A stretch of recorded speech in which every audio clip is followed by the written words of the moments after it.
He might not be from Krypton, but he's heads above the rest. His knowledge can't be questioned. You can put it to the test. So if you want to hear the truth and have nowhere else to go, I'll give you the solution. Just tune into his show and just kneel before Zod. Kneel before Zod. Kneel before Zod. Kneel before Zod.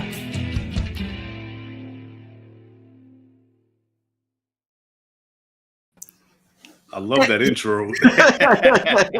Thanks, man. That's a dope ass intro, man. A good friend of mine, Stone Loki, made that intro for me, and then another friend of mine who is sometimes on the channel, Gary, did the song for that. So I've always kind of kept it. Really like the intro. I wish I could get on my videos, but my computer's being an idiot. Anyways, welcome everybody to the show. It is the most earth-breaking, ground-shaking, but never media show money taking. The man, the myth, the legend, the most electrifying villain in all of YouTube entertainment. With a good friend of mine, we've done some reviews with another friend of ours, Perp Minded. And I remember I was invited onto a panel, and we talked, and people asked me about my thoughts of She-Hulk, and I was pretty clear that I wasn't going to watch this show. After the first episode, then Daredevil came on, and then the final happened. So I had to go back through to accurately judge, to make sure it wasn't me that was maybe being too harsh, or maybe this show isn't made for me, and all the other nonsense that I hear. But I've gone through, and more than I should have given the show attention, because I like to watch things twice. I watched it twice. I watched it yesterday, and then I needed to cleanse my palate and watch something good. And Jesus Christ, this is the worst thing that I've ever seen. So I brought someone here on the panel who also has a YouTube channel. I got the links in the description.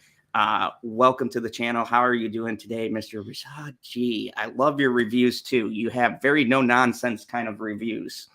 I appreciate that, man. Thank you for having me on.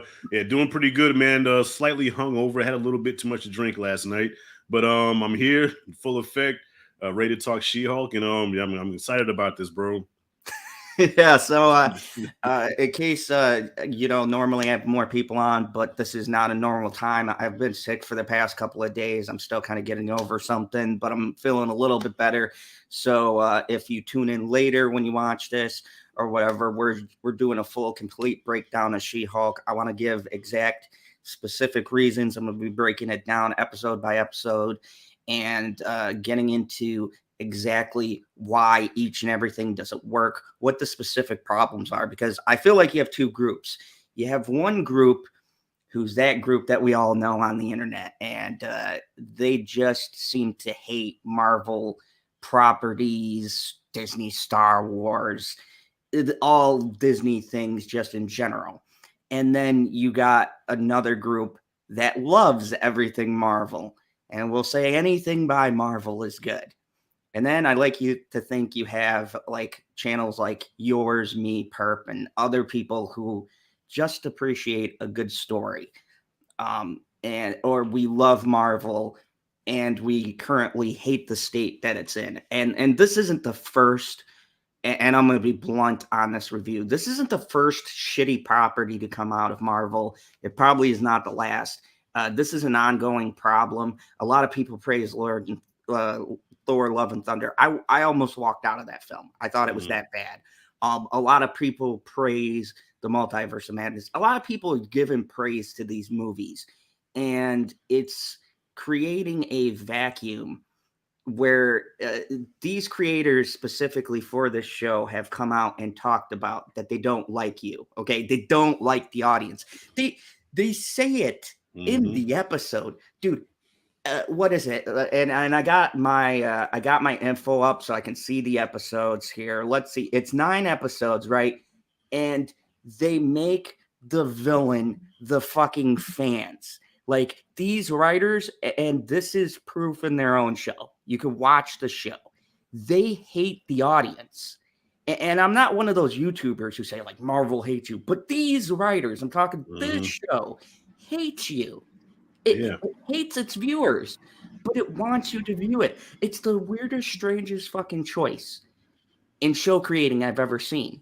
They're amateur, they're hack writers that don't have a sense of how to write a story, let alone to be given a property like a Marvel property. So I'm going to tell you right now, my rating for this is 2 out of 10, and it only gets 2 points for 2 appearances by Daredevil. The rest of the show is trash. Oh yeah, and The Immortal. That episode, admittedly, was pretty funny. And not the whole episode, just the dude jumping out of the window when those two chicks get to talking. I was like, because I wanted to do that watching the show. So I feel you, buddy. Hopefully they put you in a better show. But no, man, I 2 out of 10 for me. So what's your rating and a couple of initial thoughts? And then we'll get into like breaking this down because I'm really going to lay this out episode by episode because I'm going to read the synopsis, get our thoughts each episode, and just break the shit completely down because I don't want any like person to come back and go, oh, well, you just hate it because no, I'm going to tell you why I hate it. Every flaw that is in this show. They're 20-minute episodes and they feel like 3 hours. Right. So even with the 20-minute episodes, you feel the runtime. I didn't hate the show. Okay, I didn't hate it because even though I can't really say what episode was really good, but this show had moments. It had moments where I'm like, okay, I kind of like that. Okay, I thought that was kind of funny. Okay, that was a little clever. It had moments, but I never watched the episode where I was like, that was a dope ass episode. Even the Daredevil ones. Now, real quick, I'm a big Daredevil fan. Like, he's probably my third favorite superhero behind the Incredible Hulk and probably well, I guess I'll put him number 2. I would say Incredible Hulk, Daredevil, and probably like Batman or something like that. But Daredevil's like my top. He's my guy, and I'm a big fan of the Netflix series. So when they brought him in here, I didn't expect for them to go as dark as the Netflix series because it's Disney now. It's got to be more a little family friendly. But they took him in. It kind of reminded me of like, okay, Michael Keaton, Batman 1, dark, serious, to the point, didn't play around. And then Batman Returns, he was scratching the CD like a DJ. It was almost like that, You take the same actor, but kind of dumb him down and take away his seriousness. And now he's cracking jokes. He's smiling. It was kind of weird watching it. So the Daredevil stuff I had to adjust to it. But overall, the show was not bad, but I didn't love it. I'll probably never watch it again. But I'll give it a 4 out of 10. So you're more generous. To me, this was I watched a show, and now I know what people are gonna say. General Zod, right? Zod, you're a fan of DC. Look, we've had shitty shows. Okay, I watched Batwoman. I felt morally obligated to because I'm a DC fan, and God help me, I suffered like. And Batwoman and this show were giving me PTSD because they're very similar. And in the sense that these two really horrendous female writers both have this obscured view about their writing prowess. And when you hear them in interviews, they legitimately believe that they're creating something like a masterpiece. And there's a lot of hubris that goes into their writing. And it's really speaking down to the audience. And now, look, I don't get into the agenda stuff, but we got to address it. This show, sincerely, it lets you know the agenda, like full. And it's not just me. Even critics who we can say have a bit of a bias towards anything mainstream. These critics have come on and been like, hey, this is a little bit like too much towards this thing, and maybe they're going a little bit too towards the other end. And these are people who normally die on the Marvel Hill, so it's not just us random YouTubers coming out and saying like, hey, this is garbage. Like even people who are die hard, like, oh yeah, we love Marvel shows no matter what, they too have come out and said like, hey, this is a bit too much. This is Mhm. this is And they're not even trying to hide it. They're not even trying to. It's just like, it's like in your face. You know what I'm saying? Yeah, I think you have a bot in there or something. I don't know what the hell that is. it's amazing. I don't know if you've ever encountered it. Yeah. You have you've hit it big when those weird porn ads come on. So we're big time here. Yeah. Hey Yeah. Rose, how you doing? We are Yeah. breaking down She-Hulk with my good friend Rashad, and the lovely Rose says, "Hello Zod, hello Hey, Rashad. how you doing, Rose? Good to see you." Nico, if you guys don't know, Nico says the bot is searching for love. Nico Blue, long time OG subscriber on my channel. He was here when we talked Game of Thrones, and there were about 2 people listening to us. So much love Nice. for Nico. Nice. Yeah, we're breaking down all of She-Hulk, so you don't have to watch it because we did. Look, I respect your being really generous with this show. Like, you're higher than me. I said 2, and 2 was for 2 episodes I liked. Like, that was my grading scale, because even like you said, with the Daredevil episode and the one with the Immortal, and you're right. Like, look, not everything about this show, God, yeah, for me it is. It's terrible, but at the same time, like you said, I'm not a biased reviewer. There is moments, but that's the thing. 1 or 2 scenes don't constitute a good show. Right. And unfortunately, the moments of good writing by the one writer that they decided not to ignore, because there was one guy in the room who was like, hey guys, this might be funnier if we put this here. That poor bastard was probably sitting in the corner like, stop talking, Bill, get back in your corner. Like, because there's a few moments where there was a good writer in that room, and he got his little like thing into the script, and then they were like, all right, go back to the corner. Yeah, and that's the thing. Like, this was supposed to be a comedy, but I found myself not really laughing. Like, almost like, hey, you're a clownfish, huh? Tell us a joke. And the clownfish is telling a joke, and you're just looking like, for a clownfish, he's not really funny. I felt like that. I'm like, wait a minute, this is a comedy, but I'm not laughing. And to me, like, the worst thing is when something's supposed to be funny and you don't laugh. That's the most embarrassing, cringe thing ever. You know what I'm saying? And that show had many moments like that. It's like one of those things, like it's one of those things where someone tells a joke and you're friends with them, and then everyone awkwardly like stares at each other, and you don't want to be mean to your friend, but the joke was really terrible. Yeah, that's this whole show. Like, nothing is funny for me except for that one scene with the Immortal guy, and that was just because I could relate watching the show to him jumping out of the window. I related to that because I have my window back here, and many times I was thinking like, I'm just going to do a header right out there, but the ledge isn't that far. And so I'm just going to be all messed up, and someone will probably put She-Hulk on in recovery. So no, it was just like this show. And so, yeah, back to the messaging. The messaging is so heavy handed. And here's the weird part. And this is what I would ask the creator. Hold on, because I got everything pulled up. I want to make sure I get this right.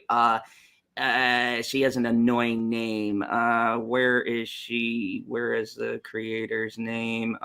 Jennifer. Jessica Gao. Jennifer Walters. Yes, Jennifer, if you're out there, who the fuck is this show for? Because clearly it's not for males, because every male in this show, and we're not exaggerating, watch the show for yourself. You don't got to listen to anything we say here. Watch the show for yourself. I'd advise you don't, but watch it for yourself.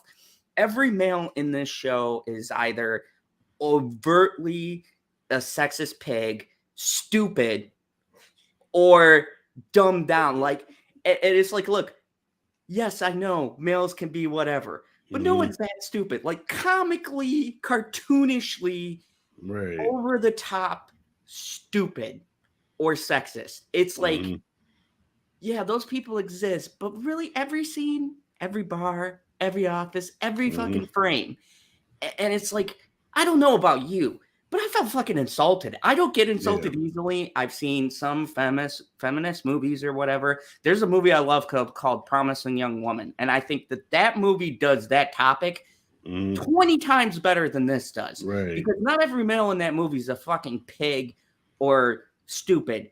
They're just, you know, it's more realistic look, like the bar scenes and things like that. And that setting, you get those people.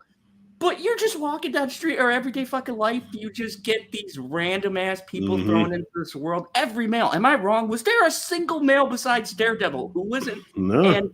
And even Abomination, they dumbed down to a fucking idiot. So there was not any male in this show that was not a sexist, misogynistic, stupid, bumbling fucking moron.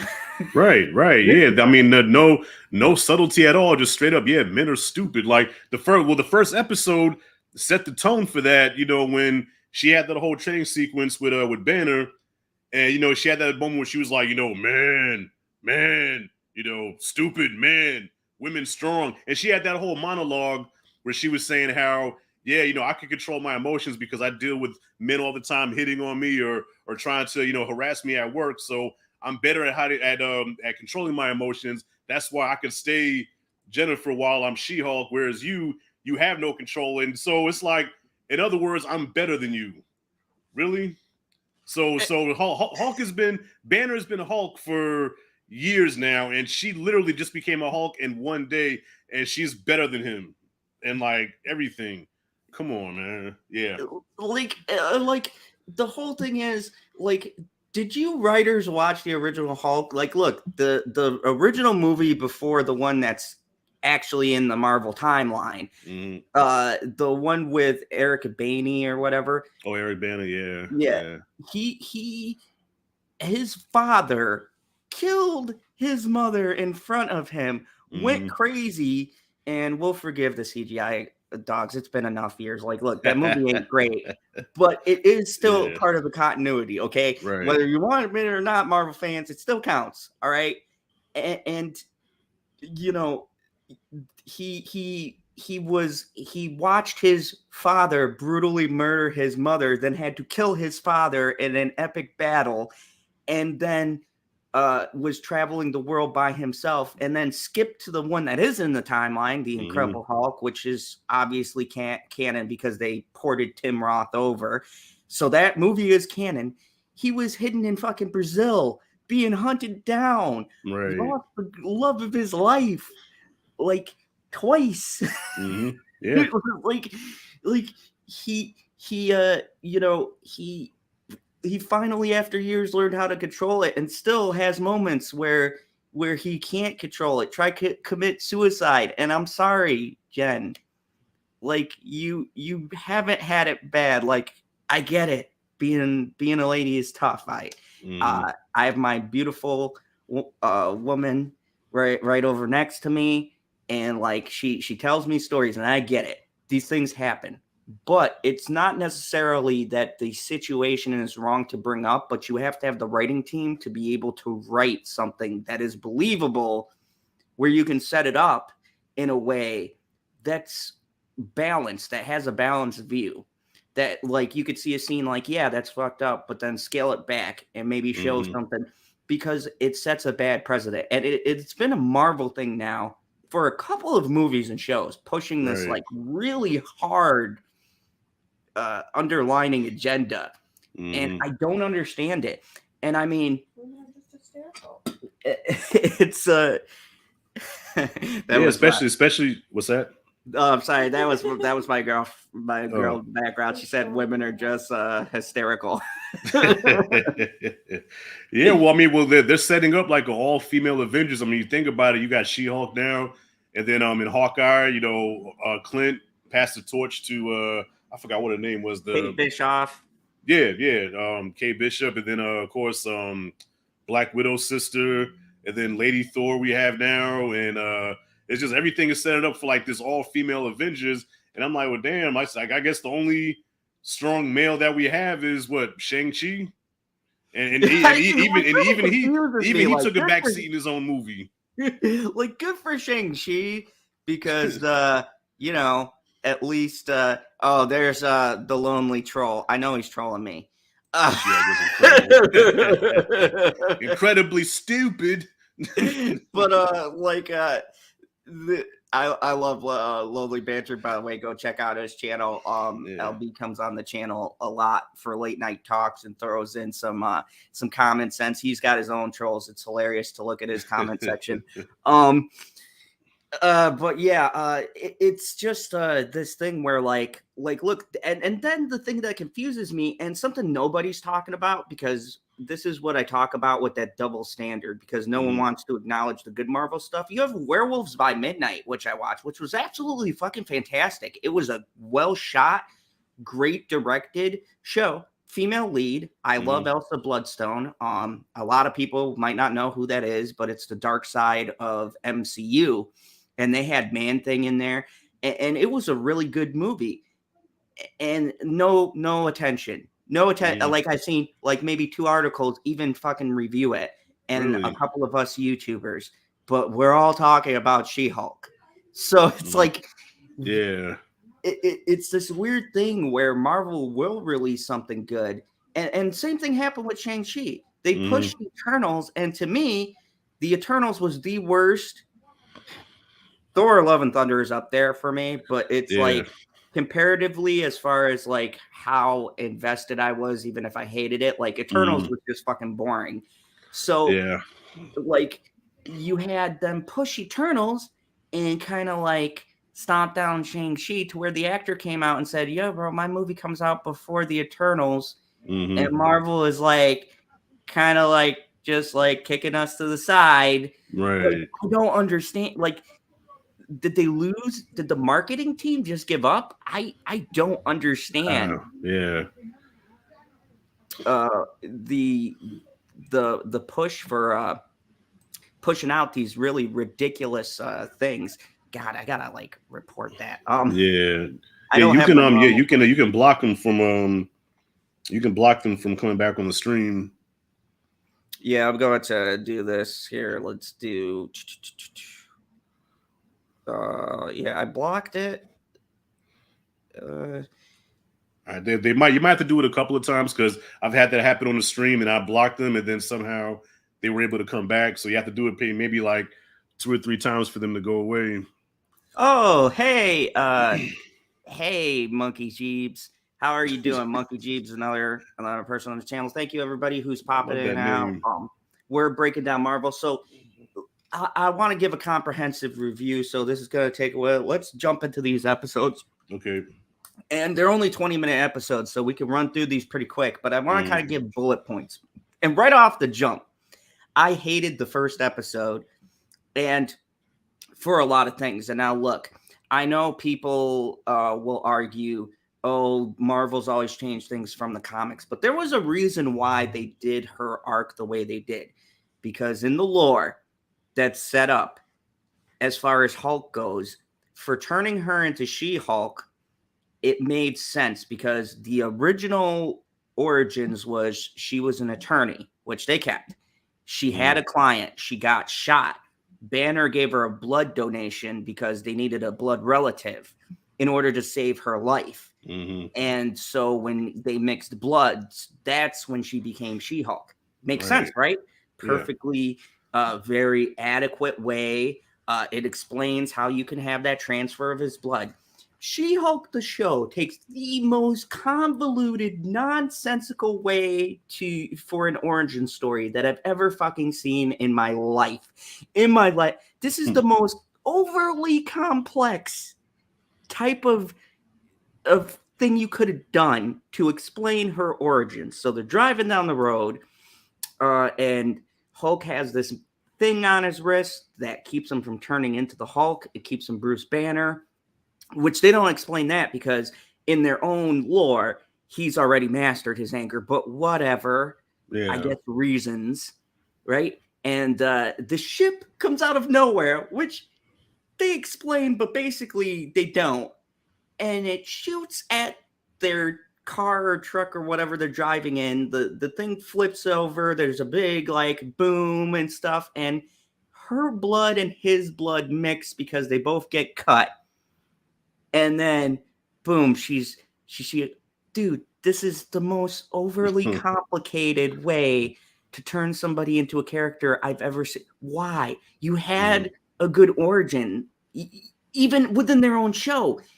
It would make sense. She represents someone, maybe a gang-related member, or in the books it was mafia, right? That makes perfect sense.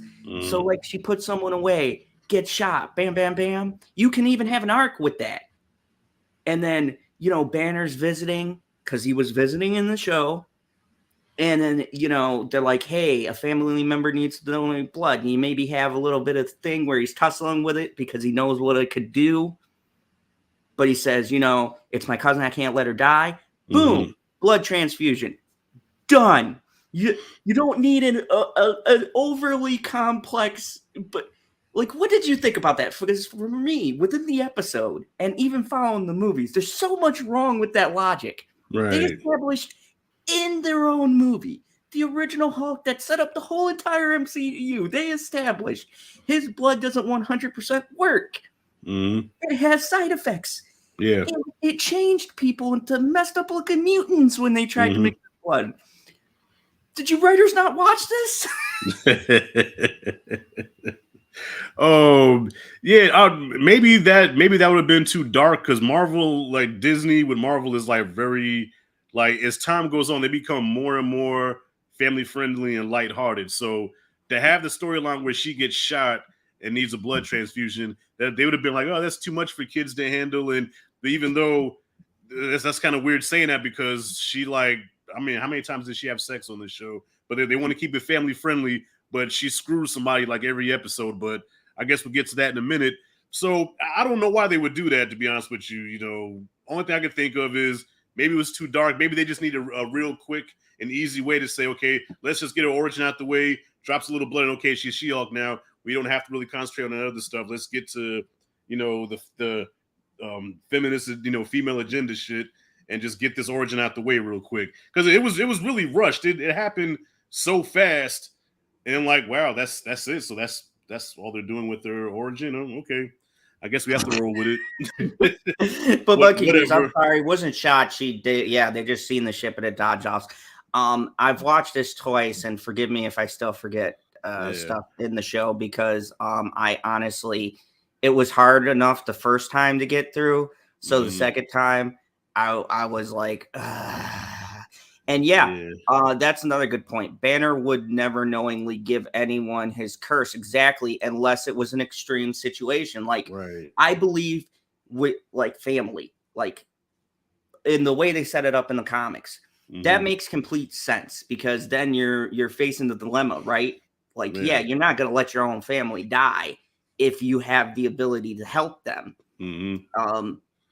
And in the comics, he also kind of like preps her and really helps, smooth that along. He kind of tells her like, hey, FYI, just so you know. So, it's not an easy thing that's done. There's a lot more of a transition. There's more of him really helping her out and kind of, teaching her the ropes and everything. And this show has that, but let's go to that training montage. Holy shit. Gotta have a montage. Oh my God. Like, so right away, she masters everything. Things that took Banner like years. She just, bam, we're flying. And even surpasses him in some things. But I tell you, the moment where I saw him doing yoga, that's where I said, you know what? The MCU does not give a fuck about the Hulk. Like, it's bad up there. They clipped his balls in Infinity War, okay? They made him a straight up sucker in Endgame. Everything after that first Avengers movie is just went downhill with this character. So when I saw him doing yoga poses, I said, that's it. They don't care. They don't care. The Hulk has gotten it the worst, bro. Like, what's that? The Hulk has gotten it the worst. Yeah, and so for fans like me, it's an insult. Now, I have an older cousin who I call my evil twin, and we go at it all the time because he loves the show. So he's like, man, like, what the fuck? You want him to be a walking path of destruction all the time? That's boring. I said, no, but there are other variations of the Hulk that they haven't even scratched the surface. You have Mr. Fix-It. You have, the Gray Hulk. You have, of course, Professor Hulk came later, but the Maestro. There are other variations of the Hulk. There's so many storylines that you can do, and without making it like, even as Professor Hulk in the comics, man, he at least has some testicular fortitude. Here, they emasculated him. Like it's. And look, this isn't to say this show specifically did it. This is going back. Like, this has been a long trend. And my initial thoughts and impressions were just they didn't know what to do with him because he is one of the most powerful characters, if not probably the most powerful in the Marvel universe. I'd argue probably Adam Warlock is maybe more powerful. Because he single-handedly stopped Thanos in the original Infinity War, but whatever. That's a rant for another day. But like, yeah, I thought it was a kind of Monkey G says. I thought it was a kind of comedy like Peacemaker, but for women. No, because it has to be funny. Monkey, I'm sorry, I disagree. Yeah. And that's what's confusing too, because if you even take that angle, it's kind of insulting to women too, because they do a lot of things where they perpetuate stereotypes, like my favorite episode with the Immortal Dude, where they talk amongst themselves and they don't let him get a word in edgewise, so he throws himself out of a window. It's really weird, and why I say who is this made for? Because they do a lot of different things that's just downright insulting. And I'm not a woman, but just watching it, I'm like, damn, that's kind of like. Yeah, really insulting to women. Like, why would you put that in there and almost like perpetuate this kind of cattiness and stuff? And I'm like, that's all stereotypical stuff we see in shows. Shows you're criticizing, but you're doing the same thing here. So she has a meta moment and she talks about montages. They get into the fight about how she's had it tougher because of reasons. He lets her go back. And she goes back into her law practices. And now we got to talk about the most shit on character is that male lawyer. I forget his name. Bless that actor's heart. I felt really bad for him because it was just terrible. He's just like the most stereotypical generic male who's like, oh, you're a woman, you can't handle this case kind of thing. And it's just like, oh God, like he gets shit on so bad, so hard in this show. And like to me, he just reminds me of like maybe not a bad guy, just like that friend who you have to tell every once in a while that they shouldn't say that in public. Like that kind of guy, like you'd be cool with him in real life, but he's just kind of like that guy who falls for stupid shit and maybe says stupid things, not in a mean way. It's just that's their personality. Well, kind of like a Johnny Lawrence almost, but not like as bad. Like, he's not a bad guy. He's just not very politically correct. Right. And so they just shit on this guy the whole entire show. And it's like, come on, I see what you're doing. But like, I don't know about you. When it went to these moments, it was like, I would be like interested in the law stuff. But for a law show, they do what? Maybe like a couple of courtroom scenes that are super brief because it's a 20-minute timeline. So you don't got the courtroom drama. Right. They gloss over the superhero stuff.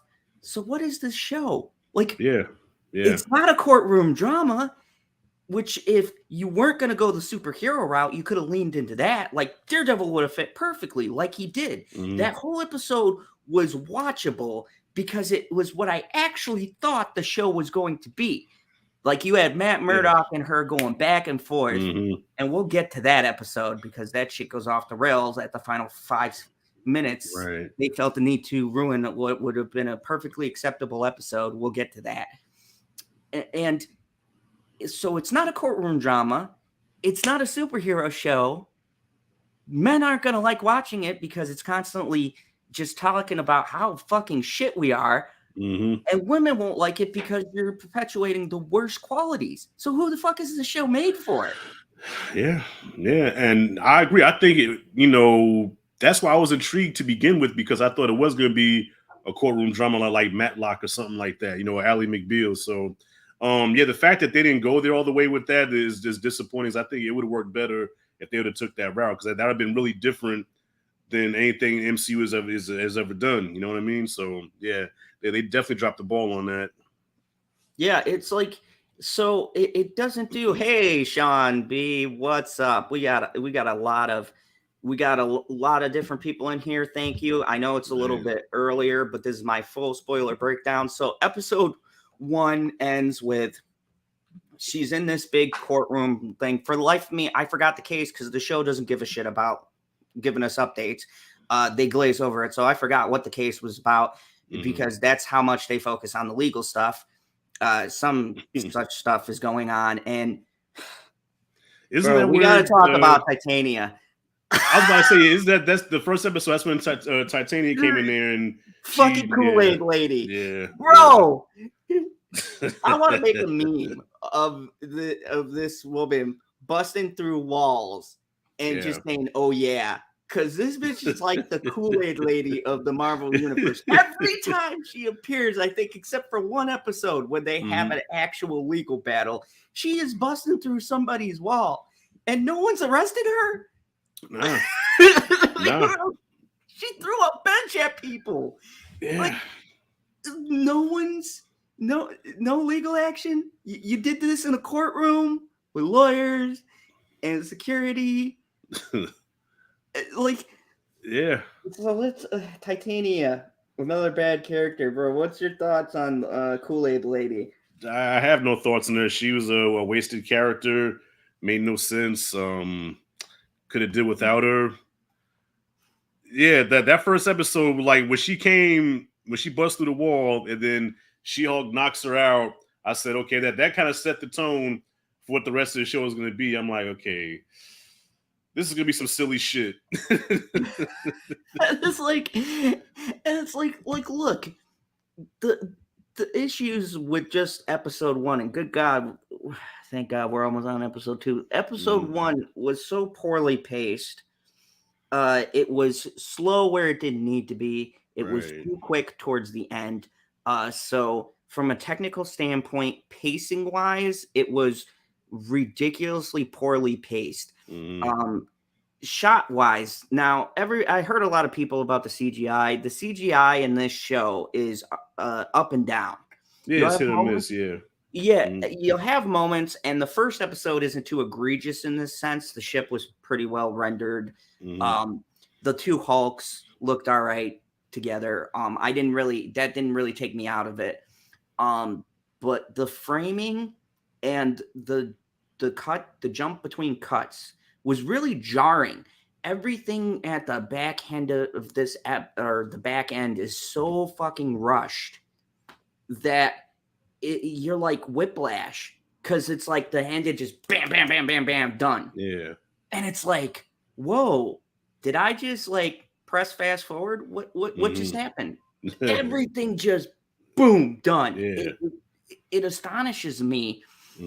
It's like they started writing this one story, and instead of doing the smart thing and breaking this up into maybe 2 parts and slowly exploring this character and this transition, they just want to jump to her already being She-Hulk and skip the shit that makes a superhero story. Right. Like even Moon Knight, right? Which I thought that's one of the only shows I thought was pretty decent until the end, and the ending kind of went off the rails. But for the most part, I enjoyed thoroughly. They took their time really setting up and really showing you like the split in the personality, what it was like. Like you really got a sense of who this character was. Every show.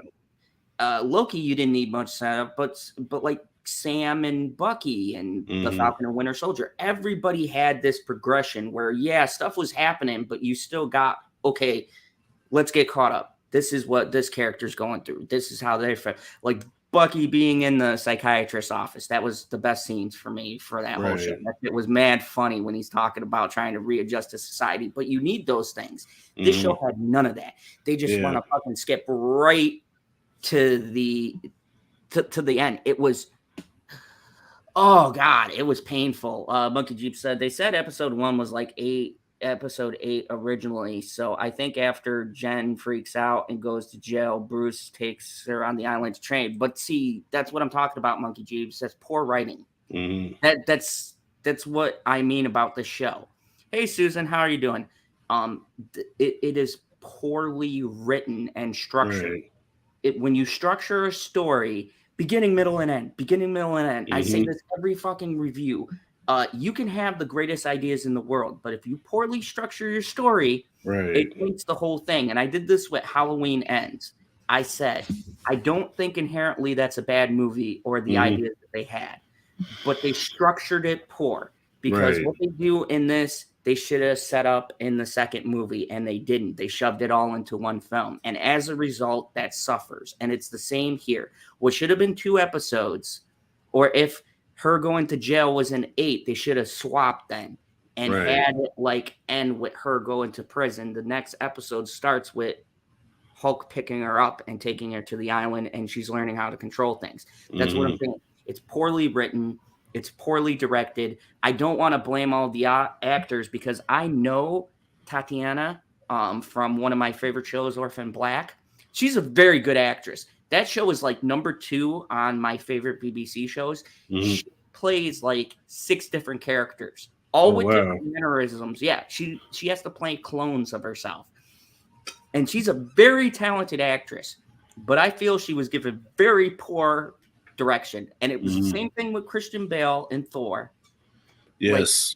You can have the greatest actors in the world show up to your project, but if you have a poor writer and a director, you will get nothing. They will literally be trying to hold the show on their back, like Matt Murdock.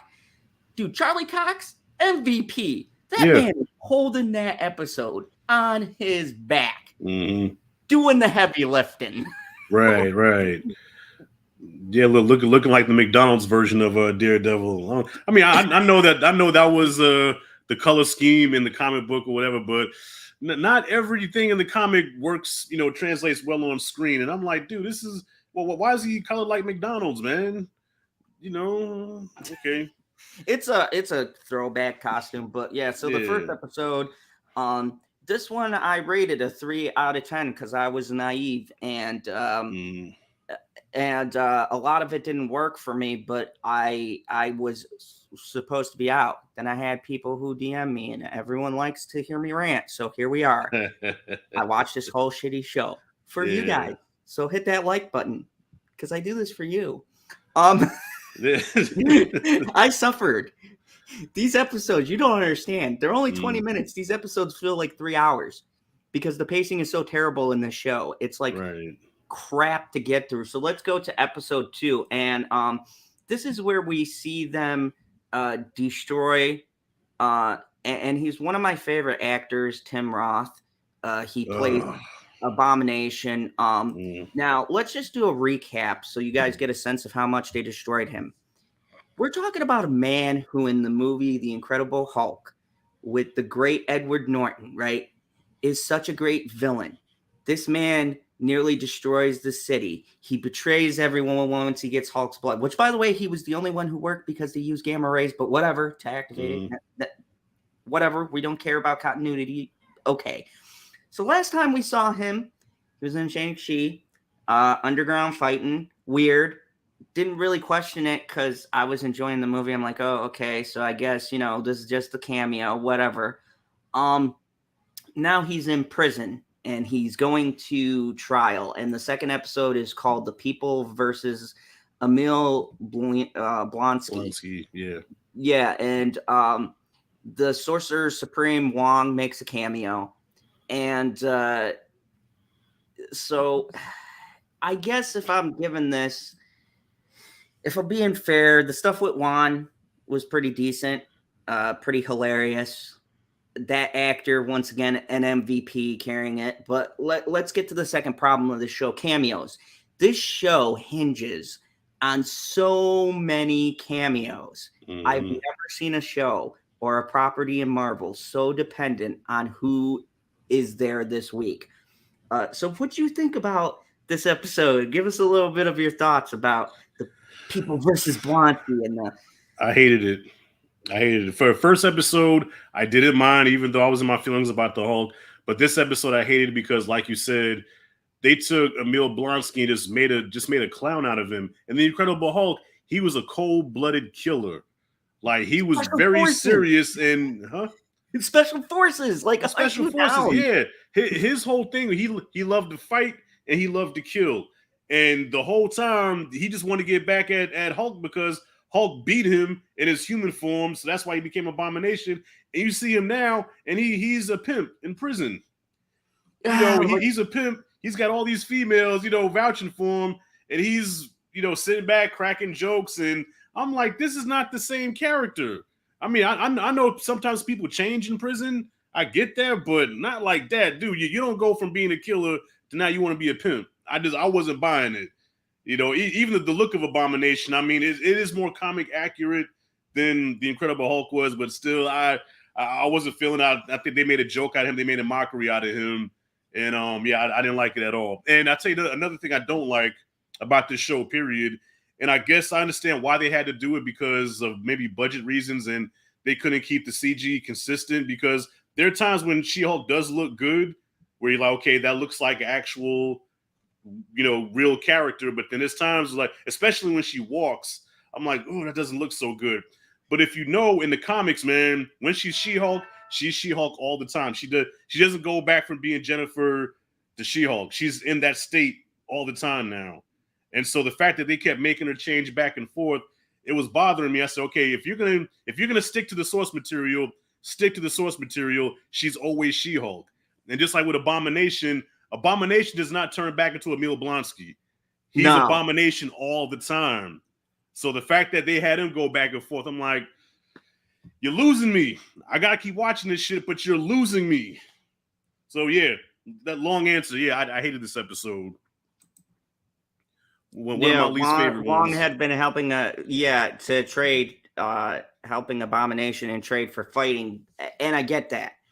I get the concept, Monkey Jeeves. The issue is the rapid character change, and we knew it was going to happen, but he's just cracking jokes. He's not the same character from even Shang-Chi. Mm-hmm. Granted, we only see him fighting in that scene, but like even then, he is Abomination. He's in this cage.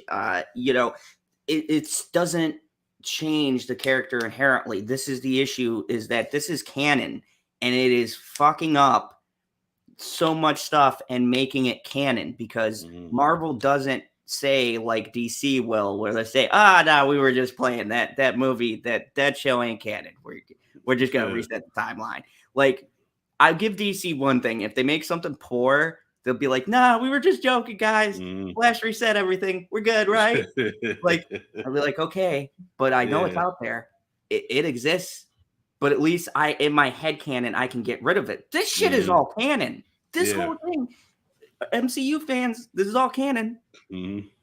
This all happened. It's all part of the new timeline. Are you happy? Are you having fucking fun yet? You having fun? Miss Marvel's canon. Like, I haven't watched. I watched the first episode of Miss Marvel and I never went back to it. I couldn't even finish it. Yeah, that's true. MCU, it does feel accelerated. You're absolutely right. Tony and Steve are gone. The heart of the franchise is gone. Thanks. And some of this could be attributed to them trying to find what people connect with, but this ain't it. Kevin, we'll get to fucking Kevin in a second because Kevin is referenced in the worst episode ever made by a person. But so most of episode 2 was getting Blonsky's character assassinated. And it's her practicing superhuman law. It deals with Bruce Banner. The one thing I did like about episode 2 was her talking with Bruce. At least she wasn't being her fucking normal bitchy self. She talks with Bruce. My girlfriend's laughing because make no mistake, Jen is the worst fucking character, and I'll get to Jen when we do a breakdown. But Jen is the worst fucking hero I've ever seen, and I don't blame the actress. I feel bad because she's gotten a lot of shit. And look, people, in all honesty, leave the fucking actors alone. You can harass the writers because they don't like you and they've come out in interviews, so fuck them. But they believe that they are the characters like what's Ezra Miller. Let's not get into that. Brie Larson. She thinks she's the character. Oh, Brie Larson's another special kind of crazy, but God help me, I have to talk about for her. Anyways, Shut up. She's the only poster I have. Anyways, oh Jesus, I love you. Just a hypocrite. Love you.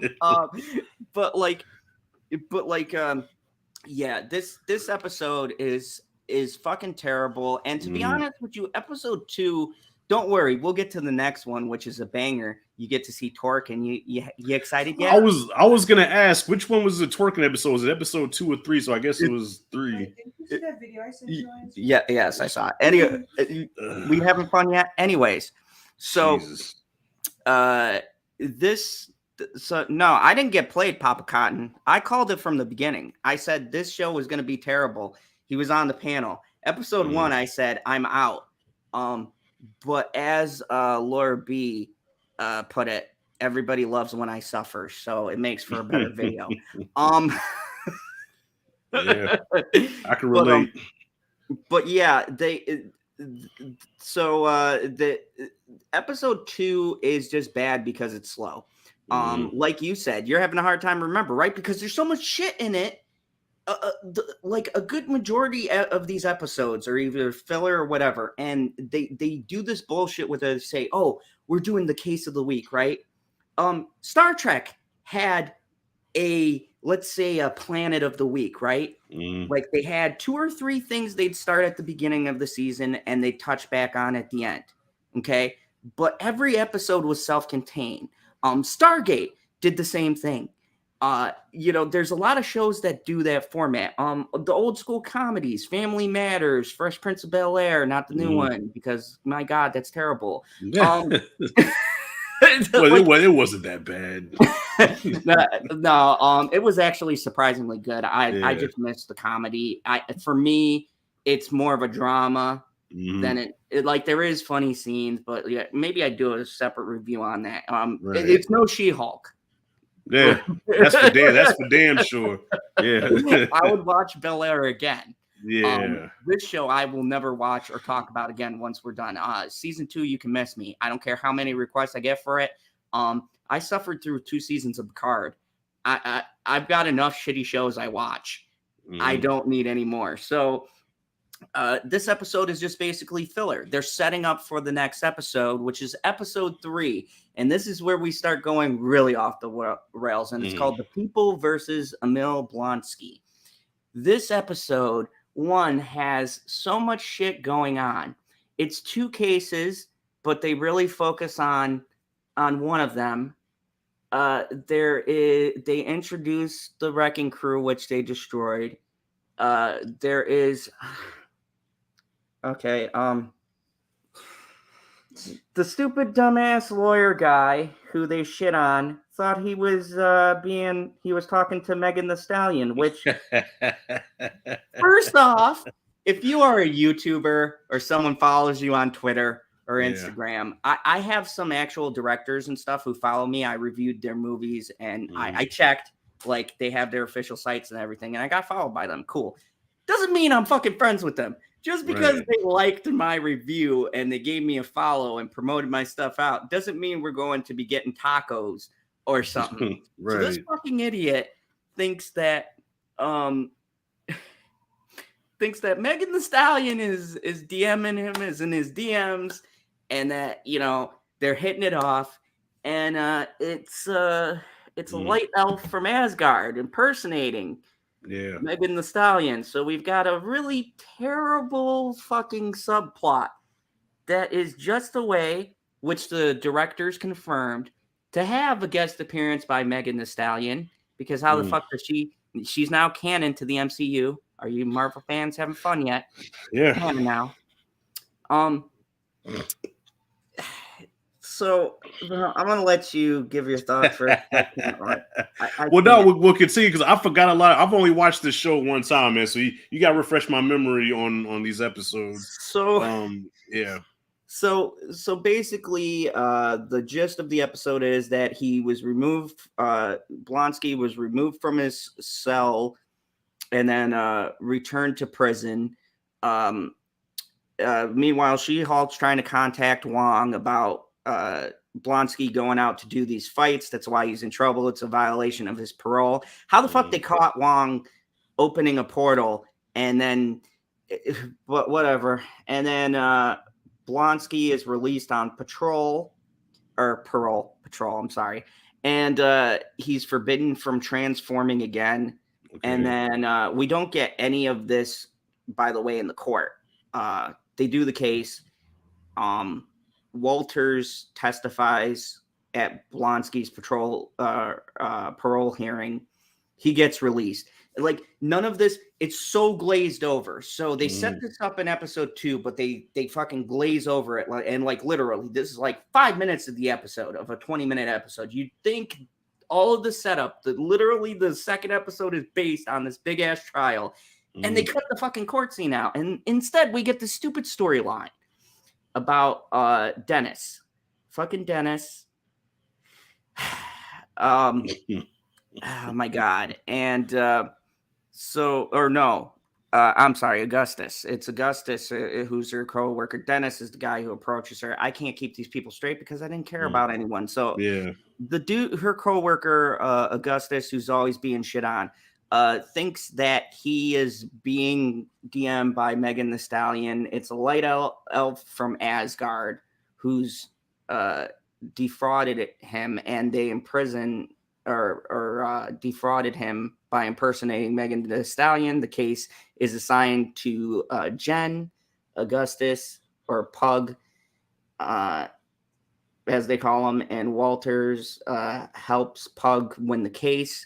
After participating in a televised interview, Walters is attacked by the Wrecking Crew, and then they're armed with stolen Asgardian construction tools and were hired by an anonymous client for a sample of her blood. So this kind of starts the really ridiculous and pointless thread of trying to take her blood, which, spoiler, it leads to fucking nothing. We'll get there. But yeah, so they introduce and they fuck up the Wrecking Crew. First off, the Wrecking Crew, yes, they were like the Village people. Bro, the Wrecking Crew was nothing like the comic. Dude, in the comics, they're like sea-level villains, but they're fucking huge. They're intimidating. They're called the fucking Wrecking Crew, okay? Yeah. This should give you an indication of, like, if you call your group that, you that means you're confident in how intimidating you are. What did you think of the Wrecking Crew? I don't even remember them.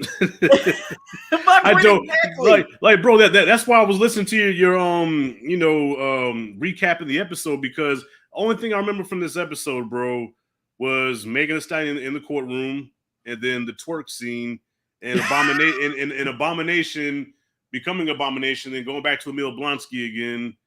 And like, that's it. Wait a minute. And it wasn't Wong watching The Sopranos in this episode? Yes.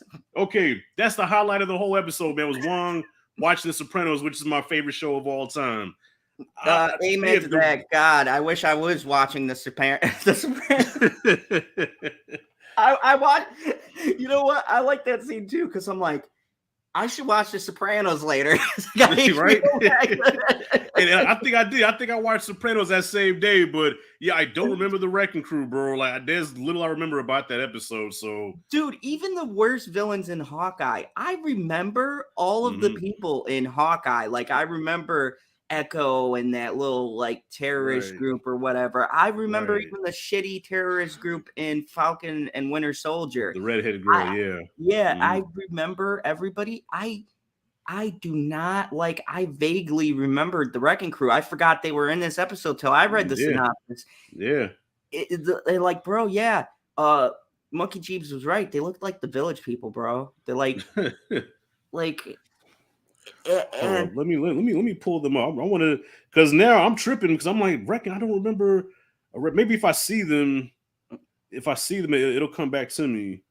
Like, yeah, I'm gonna pull it up for everybody to see. And I would like to also pull up what they look like in the comics, because there is a huge difference how they are portrayed in the show versus versus in the, those guys. Okay. Yeah. That's why I didn't remember them. yeah. Okay, So it like, just come back to me now. Yeah, they were clowns, man. so They were like, clowns. let me pull up a picture so you guys can see screen share time. Let's check out the bads of this episode, the Wrecking Crew. Here we go. Look at that fierce team. Yeah. Holy shit! Like, that was the best analogy. They look like they really do look like the village people. Yeah. Like, bro, the dude with the hard hat. Like, and that's the only time we've seen them. I think, isn't that the only time we've seen them in this episode? That's it, right? yeah, that's it. That's the only it. time you get them. Now, here's the Wrecking Crew in the comic books. Look at the dude with the like see how his eyes all messed up. They all got mean mugs. You're like, oh, look at that. They're kind of intimidating. Wow, like that's fierce. Okay, right. Now look at the Wrecking Crew now. Like village people. Like, like, where'd the money go? Where'd the money go?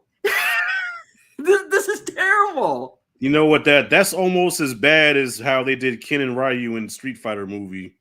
Oh, bro. No, I was like, R.I.P. Ken, R.I.P. Ryu.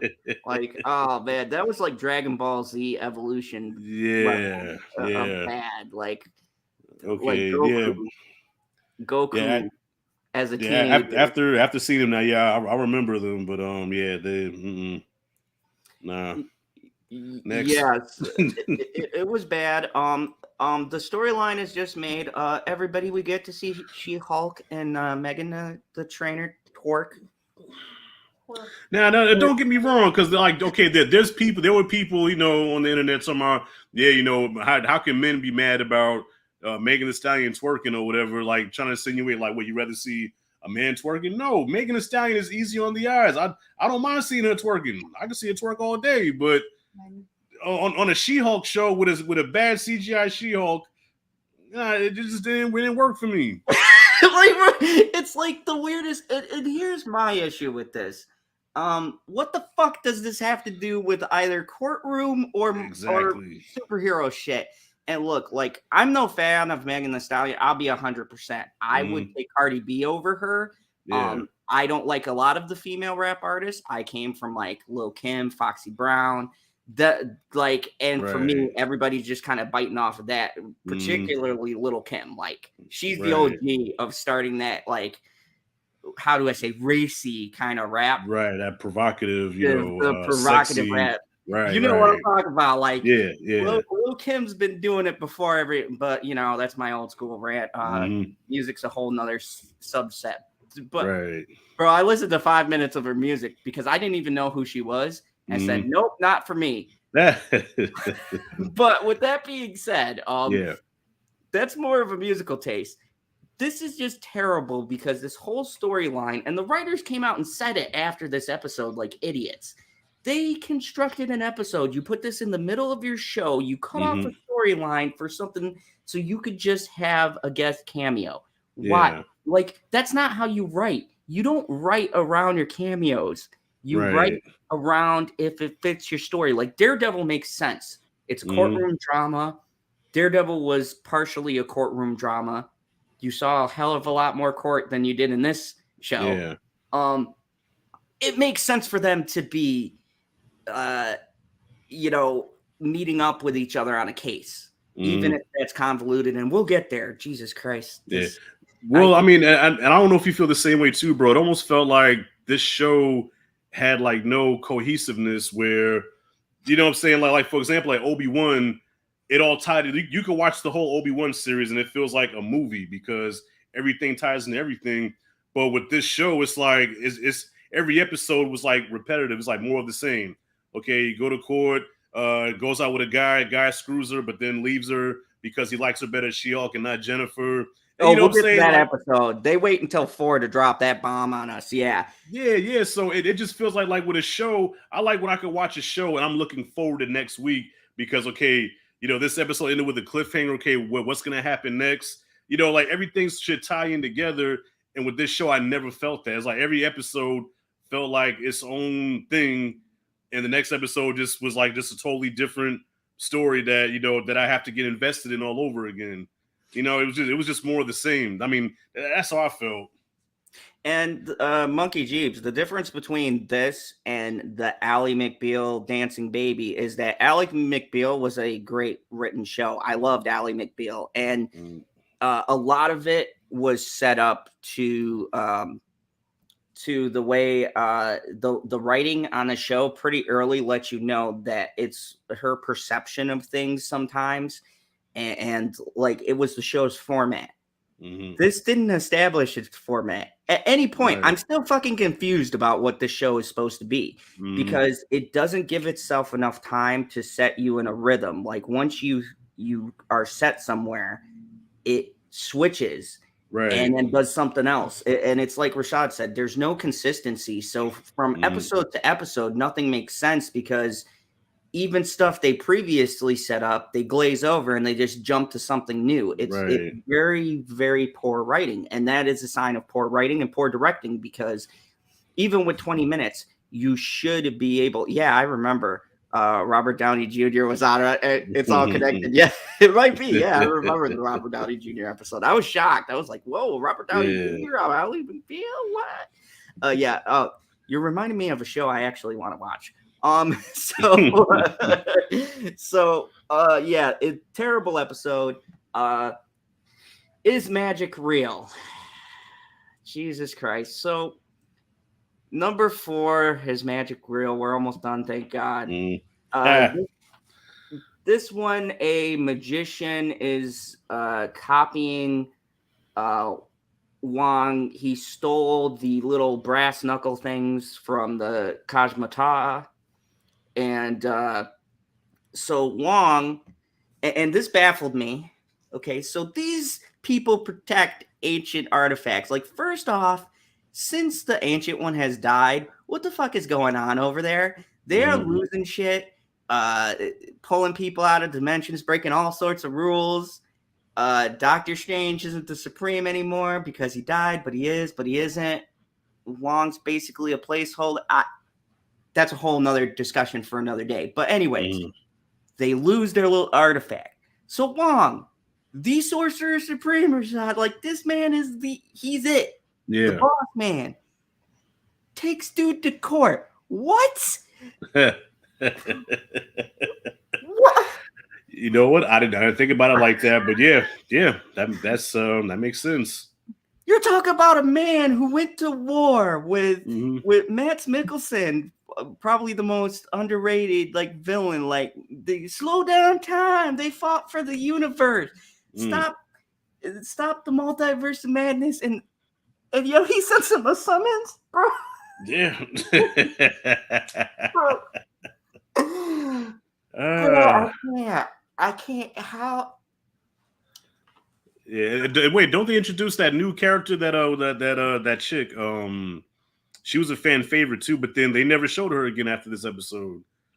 Yeah, it was the one from Asgard. I forgot her name. No, I think she was in the last one because was she okay?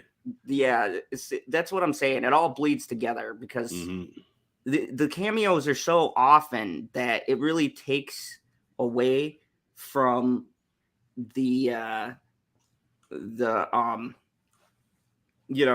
it takes away from how special a cameo is supposed to be. So when you constantly have people who are introduced into the show at breakneck speed and then we don't see them again, it ruins the effect of your cameo because the whole point of dropping a cameo is to say, hey, maybe they might appear later on. But if there's a God in heaven, there won't be a season 2 of this show. So hopefully Marvel like we should be getting another Moon Knight and this should be a one and done. Give Oscar Isaac whatever money he wants, man. I want another Moon Knight. I don't want another fucking She-Hulk show. Oh, I but don't it's want to. coming. It's coming. It's coming because they have to keep pushing that feminine agenda, man. So we're gonna get more She-Hulk. We're gonna get more of the stuff that we don't want. Just what it Yeah, is. The Marvels. We're gonna get more She-Hulk. We're gonna get more Captain Marvel, and Johnny hopefully next. Blaze. I wish they introduced Johnny Blaze. Like, yeah, I forgot to do, and I think that's supposed to be a nod to Johnny Blaze, who plays Ghost Rider. Ghost Rider, yeah. Don't worry, I'm gonna do a Werewolf by Night. If you didn't see the title of the stream, this is a full breakdown. Watched that yet. You want to know something crazy? I passed up watching Werewolf by Night to watch Hellraiser. I loved Hellraiser. It was I loved Hellraiser. Yeah, but I'm a huge Hellraiser fan. Werewolf by Night, definitely I would give that a shot. Like, if you need a palate cleanser, you're gonna be saying, why aren't they continuing this? It's a one-off special. I really hope they introduce Elsa Bloodstone. She's a really cool character. They flesh her out nicely in this, but Monkey Jeeps, I'll be talking about Werewolf by Night. I'll have a review out for it as part of my Halloween reviews. If you guys didn't know, I did a review on Sissy, and I'm doing all of these Halloween or kind of like horror movies that are flying off the radar. I'm going to end it with Terrifier 2, which is my love that. That's my number one horror movie of this year. Thank God it was good, because Halloween Ends didn't do it for me. So did Damien Leone did he comment on your, because he commented on my video, made surprise the shit out of me. No, I'm saving it to the end, so I'm gonna tag him on in it. But it was just great. And I can't wait for the third one. I think they got quite the trilogy on their hands. But anyways, back to garbage. So Jolly Green Giant. So Long sues her. She goes, this is where we get the trend of her sleeping with all these random guys.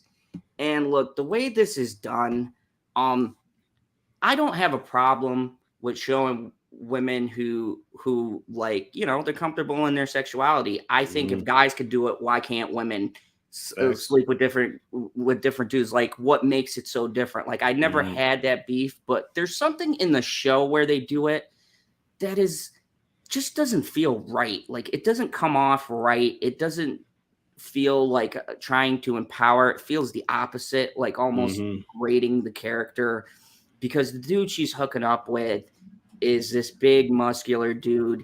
He's into She-Hulk. Take your time, man. Take your time. She picks him up and cradles him in her arms and carries him into the bedroom. Like, first of all, as a grown ass man, okay, even if I date a woman that's bigger than me like that, I would never allow you to do that to me, man. I mean, I'm just alpha like that. Like, just like I don't like nobody, because you didn't watch the show, so Bitchy is kind of catching up with the episodes as I'm going through them. Okay. That's my girl. She-Hulk carries this big muscular dude into her bedroom like a baby, like this. I mean, men like an assertive woman. But it's creepy. You have to see to pick me up. She's transformed as She-Hulk and carries him like this. So does he have a look on his face like, oh no, she's gonna rape me? I had a look on my face like that. Like, listen, if it's me, it's like, no, put me down, okay? No, she doesn't ask permission or nothing. She just lifts his ass up and carries him in the bedroom. Does he say anything? What's the look on his face? He says, no, you don't know me. No, the look was like, oh yeah, but it was just weird. It's just creepy. Oh, it was so weird. According to men, that means a yes. Shit. No, hey, like you know how when you try to pick up a child and they use all their body weight and just like make themselves like, that would have been me. I'd have been like, no. Like, bro, She-Hulk's on Tinder. This. Yeah. He's on Tinder. She's such a feminist. Tinder would be the last thing she would go on. I mean, but don't get me wrong. Listen, I would date her. There were times where I'll be honest, she looked kind of hot. Like, look, the actress, I followed her since Orphan Black. Like, she's good looking. Not so much with that short haircut they got going on for her. Like, the way it's kind of all messy when she's out of She-Hulk form. Like, look at pictures of her at Orphan Black. She looks like, whew. Yeah. I don't know why they chose this look for her as Jen, but whatever. But as She-Hulk, I was like, all right. Well, I have a question. I have a question about that. I don't know if you can answer this, but yeah, why is it when she becomes She-Hulk, her hair all of a sudden becomes longer and like she got it done at a salon? Well, at a salon, I have no, bro, like, I get it. In the comics, her hair does that, but her hair is long in the comics, and it's like brown, and when she turns, it turns green. Yeah. Here it doesn't make sense because her hair grows out like her. Like, they don't understand how Hulk powers work, I think. Probably not. Because Bruce Banner doesn't get like an 80s mohawk when he turns into the Hulk. Right. Grow like wild. He keeps the same. The only thing is he gets bigger. Like, he's got a lot of pants he goes through. That's why that was the only joke that landed for me when he talks about stretchy pants. Like, bro. Spandex. Who's your best friend? Spandex. Like, bro, how many jeans he went through? I'd be pissed. But like, so like I get that, but no, I can't figure it out either. Like, I don't know reasons. They don't explain it. They don't explain nothing in this shit. I'm like, and not only is it long, but it's long and it's done. You know, like her hair is done. Like she's been sitting in a salon for 8 hours getting her hair done. I said, what the hell? like, oh my God. So she sleeps with this guy and then she changes back. And here's where we got more of the thing. The dude is like, bro, I was in the She-Hulk. Who are you? He feels like, I can't even. He feels like he got catfished. Yeah. My brain hurts. Right. Like, and so he leaves her because she lied to him and she wasn't really. And it's like, bro, okay, they canonized in this universe Hulk, right? And people know Hulk changes back. They know David Banner was all over one. They know what he looks like. So in the first episode, she's on the news and stuff for stopping Titania and whatever. You know what she looks like outside her form. Right. By that logic, you can't say you got catfished. Catfished is when somebody emails you pictures and all of this information, and they say there's someone, and they're directly not. It's like they're your cousin or something. They are a completely different person. She is not a completely different person. Yeah. Her hair gets longer. She gets green, a little bit more muscular, but she's not. She's still fucking Jen. That's not catfishing. It's not catfishing. I'm sorry. Like, it's not. That's not what catfishing is. There's a whole show on MTV called Catfishes. No, I've been catfished before, so I know exactly what it is. Yeah. And I'm sorry that happened because, and this is the thing that pisses me off, too. And they did this in Thor: Love and Thunder. Like, catfishing could be a serious thing they could talk about, right? Right. Because it's happened to people, and it's shitty, and it happens to women, and it happens to guys, and it's something you could address in like a serious tone. But this show, because they're a comedy, they turn it into a fucking joke, and it kind of makes it really shitty, especially if that's happened to you. Right. Someone watching that is gonna be like, dude, that's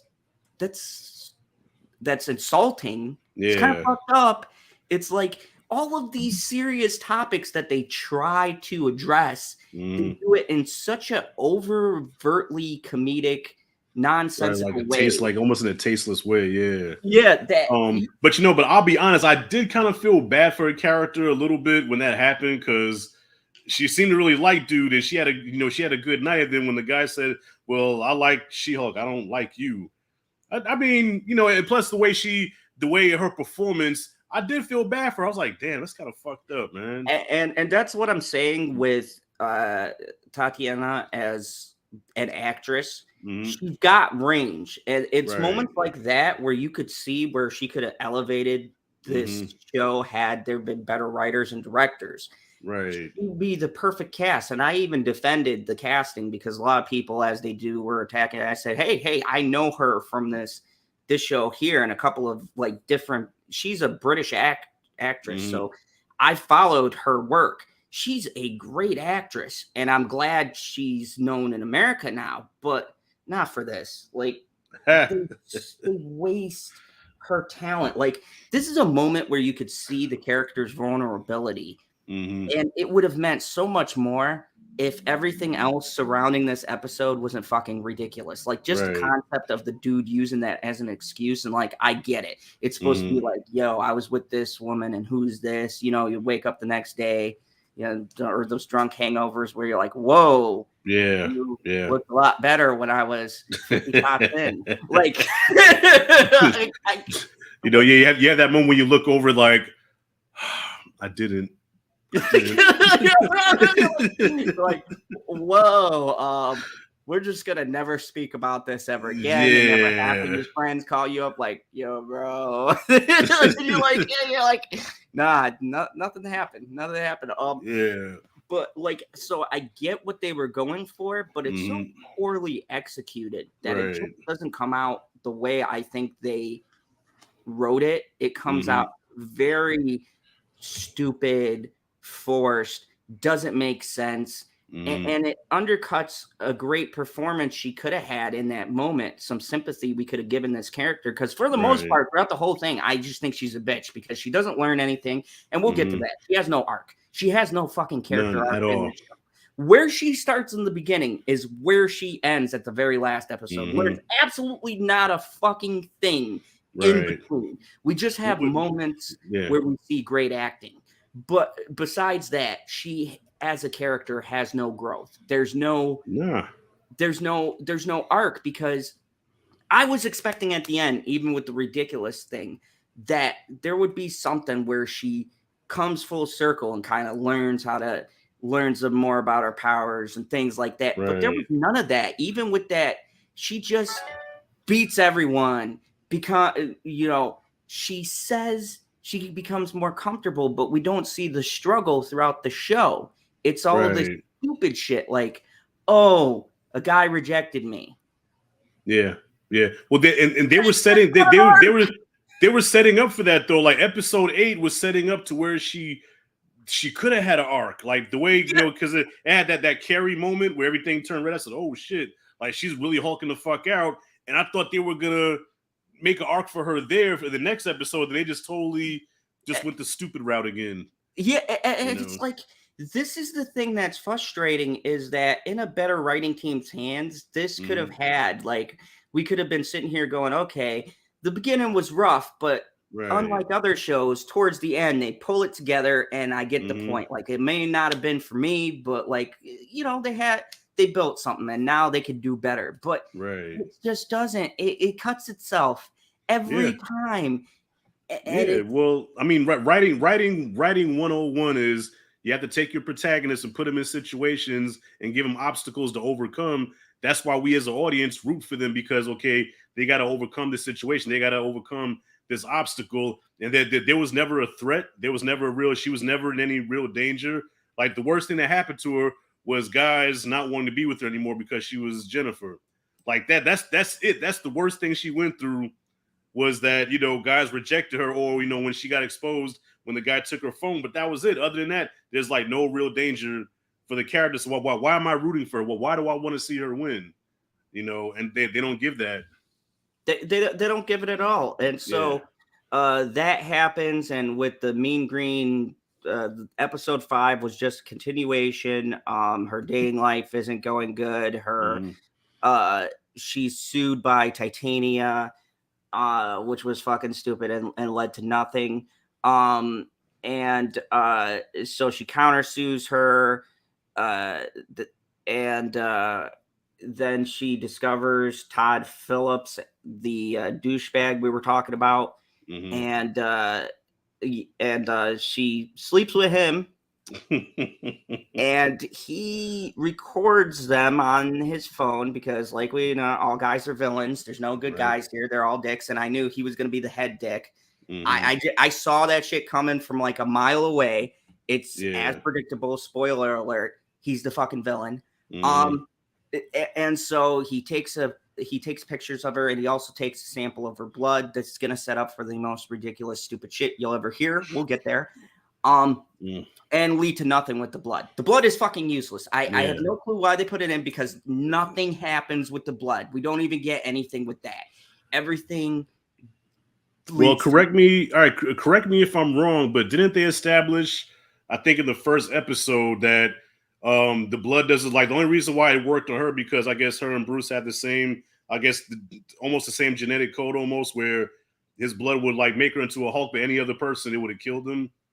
That's what is established. That too is wrong, because even though genetically they're the same, you still need the gamma rays as the catalyst to activate the Hulk transformation. So I still have issues with that whole thing. But if we're going by the bullshit theory even set up by the show, it doesn't work on normal people. So even searching the blood is just a pointless fucking waste of time, because even if you get the blood, you'd have to get somebody compatible. You'd have to shoot them with gamma rays. They'd have to fucking live through the gamma rays to transform. Like, for Emile Blonsky to become Abomination, he was in peak condition. He was damn near death because Hulk kicked him in the chest. Fucking funniest scene ever. Watch the Incredible Hulk with Edward Norton. That's actually good. My man gets kicked in the fucking chest. So he's dying. And they go, hey, we have a way to save your life, but you could die. And he says, remember, he already had that super soldier serum in him. Yeah, he had he took the Captain America super soldier serum. And I think that's what helped him survive the transformation into Abomination. But had he been normal, he would have died. But the super soldier serum constantly regenerates the body. So he was able to become Abomination. So there was always an in-universe explanation. This guy just thinks he's going to steal her fucking blood, take it, and become the Hulk. So that fucking happened. So that's that episode. There's nothing really to talk about. It's fucking shitty. I'm moving on to the worst episode besides the last one, Just Jen. This, I hate. Okay, let's talk about the meta. Let me tell you what meta is. Scream is meta. Scream is when... Look at how that movie's constructed. What makes meta comedy, or Deadpool, what makes meta comedy is they reference something terrible, but they don't do it. This show has no comprehension of meta, because meta is making fun of something without falling into the trope you're making fun of. This show makes fun of the trope, but then does it. That's not meta. So all you people going, oh, the excuse, it's meta, it's fourth wall breaking. No, that's not wall breaking. That's not meta. Meta is a direct opposite. So, perfect example, apples to apples. Let's compare. Deadpool, number 2. Deadpool makes a comical reference. He says, oh, what? We don't have enough budget to get the X-Men? They pan the camera over to the X-Men, who see Deadpool coming and shut the door really fast. So the joke is they had the budget for the actors. They're all there, and they're in the shot. That's actually all them. That's James McAvoy. It isn't CGI'd. It's them in the shot. Because I watched the behind the scenes, because I thought it was CG'd for a second. And no, they all showed up for that one shot. So the joke is the X-Men are there, but they don't want to be in the Deadpool movie because they fucking hate him. That's the joke. That's what makes it funny, because it's like, oh, yeah, I see what you did there. These are the only 3 X-Men who can stand being around Deadpool. That's why they're not in the rest of the film, right? So the joke was the first movie didn't have the budget for the X-Men, maybe. Maybe that was the actual reason. Now, the second movie does have the budget, but they don't want to be in it because they don't like him. That's the comical joke, right? Right. They do this thing where she looks at the camera and goes, oh, well, I know you guys were expecting Daredevil or something like that, because everybody was commenting on the internet, where the fuck is Daredevil? This is the only reason why I'm still watching this shitty show. And she goes, but we're having a wedding episode. And I'm like, oh, fuck. Like, why? This is episode, hold on, because we're almost done, thank God. This is that was 6, right? 6. 6 of 9. Yeah. Episode 6, you put in a filler episode in the middle, smack dab, like towards your last episodes, instead of Daredevil or something exciting after the last shitty episode about Tinder dating, you do a wedding episode. Yeah. Why? Why did we troll? That's trolling. They listen. They knew that 85% of the people that watch this show watched it because they want to see Daredevil, and they don't bring him into the seventh or eighth episode. Eighth, yeah. So 7 episodes for 7 weeks. Well, okay, he may show up in the next one. Okay, he may show up in the next one, and doesn't show up. They knew what the fuck they were doing. And this episode, here's the thing with comedies. If you watch Fresh Prince of Bel-Air, Family Matters, Seinfeld, Friends, any of those, there are those weird episodes, but they all have a point or it leads back to some kind of character growth or development or something new about the character you never learned, because comedies have a different way of developing their characters. You still got to have ridiculously funny situations, but there's growth in there, even in a ridiculous episode. And bro, this episode is a complete fucking waste of time. You probably don't remember, so I barely remember it, but basically the bridesmaid and old friend Lulu's wedding. She arrives. However, she's disappointed to find Lulu wants her to present herself not as She-Hulk and saddles with numerous pre-wedding duties. Titania also is present for no apparent fucking reason. She's a waste of time. I don't know why the fuck she's in this episode or this fucking show. She is dating one of Lulu's groomsmen. Walter's bonds with Josh Miller, a friend of the groom, who she winds up sleeping with, surprise. But Titania attacks her following the brief fight. Titania breaks down and storms off. So there's a cat fight, and I swear to God, Titania's only reason for being in this show is for a fight. Because if I remember correctly, they had a beef and she took her to court and she couldn't use her name or something like that. And so she just comes out and starts being a bitch just to be a bitch. And there is, meanwhile, the two side characters who don't make a fucking difference at all. Nikki, who could have been an interesting character, but they fuck her up. This is my favorite plot of the whole thing. There's a mutant called Mr. Immortal who fakes his death to get out of several marriages, which is hilarious. Bro, I get it. Bro lives forever and you marry the wrong person. And then you're like, oh, died. But unlike most of the people, I guess he really loved this chick. So she knows he has the ability to come back from the dead and that he's not actually dead. And she wants what's owed to her. This by itself, if the whole episode was focused on this, I would like this episode a lot more. Immortal is very dry, and I don't know. He somehow fits because the whole entire show is this wacky, nonsensical bunch of bullshit. And he's very dry, very straight to the point. Justin Proper trolling me. Justin didn't even fucking watch the show. You're luckier than us. The Immortal was hilarious. The girls get to gossiping and they go over his history and they get into this. Well, how could he leave? And she's like, well, I understand why he left. And then they start going back and forth. And so you see my man run, take over. He very calmly picks up his hat, puts it on, beelines it out the fucking window. This was the only time in this whole series I laughed out loud. I was fucking on the floor dying. There's one funny moment in this show. It was fucking hilarious because just the setup and there's a joke that works, and this is what we're talking about. You could see little points in the writing where it could have been good, more shit like that. That is situational humor. That is funny. Bro's tired of his wife. Wife wants hers. It's a perfect courtroom case, and they don't fucking focus on it at all, except for that one funny moment.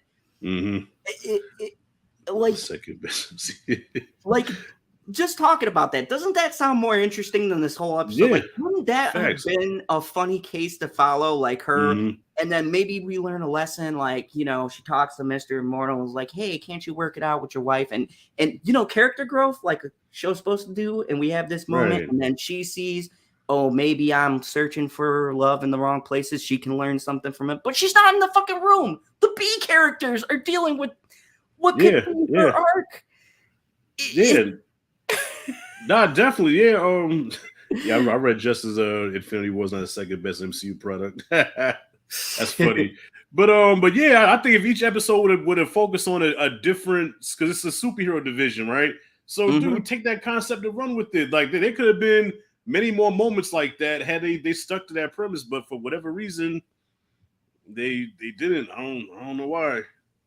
So she sleeps with one of the groomsmen who seems like a nice guy. Surprise! No guys are good on this show. He's a dick. So I already saw this setup coming. He ghosts her. It's just fucking terrible. Mr. Immortal is the MVP. He should get his own show. I would watch a whole show of him trying to get out of being married to his wives. I would I want Marvel. I want that show. Give me a Mr. Immortal show where he's trying to escape these marriages. That's fucking hilarious to me. This bullshit ain't doing it. Like, oh my God. It's all just... right, man. Take a drink. Take a drink. Oh, we're almost done. 3 left. You could do this. You could do it. Wait, She-Hulk brings all Nicolas Cage movies to shade. Yeah, it's true. Oh God, I'm a huge fan of Nick Cage. If you didn't know, and you could pick the worst Nick Cage movie, and at least his performance is so over the top that you enjoy watching it. I had pain watching this show. Like, this was one of the worst viewing experiences I've ever had. And I sat through the final season of Dexter, not the new one, New Blood, but the one before that. And that was painful for me at the time. I sat through the last season of Game of Thrones twice. Yeah. That was painful for me. But this is like a slow death. Damn. Well, I will give it this. You know, this may be the only time we disagree. I will give it this. Now, if you watch my channel, you know that I fall asleep very easily. If you lose my interest, I will sleep on your ass. I stayed up the whole time. I didn't fall asleep on any episodes. And with Moon Knight, I didn't make it through Moon Knight. I slept every episode. I would fall asleep. I would wake up and see a giant hippo talking at the screen. And I said, I thought it was a fever dream. I said, nah, I can't make it. So I made it through She-Hulk without falling asleep, but I couldn't make it through Moon Knight. I'll give it that. I mean, to be fair, though, that's because it's so fucking terribly ridiculous. Yeah. But we'll get to the last episode because, bro, I was laughing, but not because of what it's not the way they intended. I was laughing through that whole finale. Like, what the fuck? What the fuck? No, they didn't. What the fuck? Yeah. It got my attention, not how they intended it, but yeah. So the episode ends, and we begin the episode, The Retreat, which is another character assassination of Blonsky. She gets ghosted, and she's so inconsolable that she needs me time. So she gets help from Blonsky, whose parole officer informs him that the inhibitor has stopped, and Blonsky from turning into Abomination is broken, and that he wants her to accompany him to a spiritual retreat called Summer Twilight. The most badass villain. Keep in mind, a man who tried to kill Bruce Banner and destroy New York. Broke Harlem, yeah, broke Harlem, ransacked, is a self-help spiritual guru now. He's giving people advice on being a better them. I mean, well, let me ask you, what do you think the writers? What do you think the writers thought how the audience was gonna receive that? Like, I'm wondering because the diehard fans, we know about Abomination and Incredible Hulk, right? What did they expect us to? Did they expect us to embrace this and be like, man, that's refreshing. I like seeing him as this peaceful guru. Good job, Marvel. I like this. This is my Abomination. Like, did they actually think that we were gonna embrace that? Bro, I like to think, because these writers kind of remind me of the new age hippie kind of, I hate to use this term, but you can't use it for no one but this team. Those SJW, latte drinking, skinny jean wearing. I think one of them, when we see them in the last episode, was wearing skinny jeans because he gets thrown over a table. Oh my goodness. I like to think they were all. And no offense to pot smokers, but I would like them to think that they were all smoking a shit ton of weed and everything. You know how you have those good ideas? Not saying I ever did it, but you know how you have seemingly good ideas when you're high off your ass and you write them down and then you read it the next day and you go, "Oh man, I was fucked up when I thought this was a good idea," right? I'd like to think that instead of throwing those scripts out, they just made it into a show, because this screams you are high off your ass when you make an episode. And I heard people say this was a good episode. No, it's not. How can you call yourself a fan of Marvel? And these are people that I confirm know everything about Marvel. They'll stare and tell you from fucking comic book one and continuity and the fucking Switch and Thanos and Skrulls, and they'll sit here and give you a dissertation on Marvel, and they can look me straight in the fucking eye and tell me this is a good episode when they character assassinated the shit out of fucking Blonsky. They bent his character over and did horrible things, and I would like to get them into counseling for how bad they did his character. They did. Doing him dirty ain't even the expression. This is nonsense. It's nonsense to introduce nods that no one will fucking know unless you're a hardcore fan. Right. Because they introduce Porcupine. I don't know his name. Sarkanian and Manbull, which you would have no clue who they were, that they were part of the Wrecking Crew, because they were only in the fucking show for 2 seconds before they get dropped. And then you reintroduce them, which, congratulations, you did cameos that had a fucking point, but you didn't put enough mention in there. So by the time you get to this episode, you forgot they were a fucking thing. Right. And this whole thing is about her.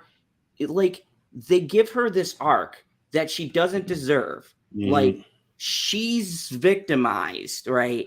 And so she needs to go and heal. And apparently he gives her this advice, like, you got to be comfortable with you, blah, blah, blah. And by the way, this destroyed the next fucking episode because she does the same exact thing she's been doing the whole entire show, except for she gets with Daredevil. And you know what? I don't have a problem because Matt Murdock is a pimp. And we already knew, like, that didn't bother me. Like, people were like, oh, Matt Murdock fucked She-Hulk. Look, watch the Netflix. Rodney specifically says he does this thing where he'll touch people's faces, and the women would be like, oh, like, he's got the in, all right? So I wasn't exactly hating that he slept. Like, it was inevitable. Nah, I wasn't mad at all. To me, they have a lot more in common than some random girl. Like, I didn't like him and Elektra, that arc. I take him with She-Hulk way more than him with fucking Elektra. Like, I get that's part of the original comic storyline. I didn't like the actress or whatever. She looked fine, but, like, I didn't like her character and what they did with it in general. So, like, I'm fine with him sleeping with She-Hulk. Like, Matt's a pimp. Like, good for him. Like, definitely. If I had the opportunity, I would sleep with She-Hulk. You know, I mean, I'm not gonna let her pick me up and carry me. They're just like, oh, she's a bitch. I'd fuck her though. No, I never said she was. No, I said she was. Okay. Okay, so he's not a hypocrite. Okay. Well, if you could see them stares, man, she's staring daggers at me. Wait a minute, hey, this Justin's cracking me up here, man. Yes, Justin Proper. What's wrong with skinny jeans? Man, Rashad, don't listen to this misogynist. Wow. So you're right. Matt really did get it at the end. Yeah. But like, I buy that a lot more. But anyways, so she goes to this retreat, and her whole arc is supposed to be that she's learning to be a better person and to rely on her stuff. She diletes her fucking Tinder account, but they don't call it deletes, not diletes. They don't call it Tinder. But meanwhile, Miller, who's the guy who she was sleeping with or whatever, steals her phone, a sample of her blood, and clones it to upload the scandalous sex picture. And that part was tight. That that whole Carrie scene was tight when she like smashed the screens and the whole room turned red. I was like, Carrie. No. We're gonna get to that. That's the next episode. Okay. It all bleeds together, I know, but yeah. So that's just setting up, and guess what?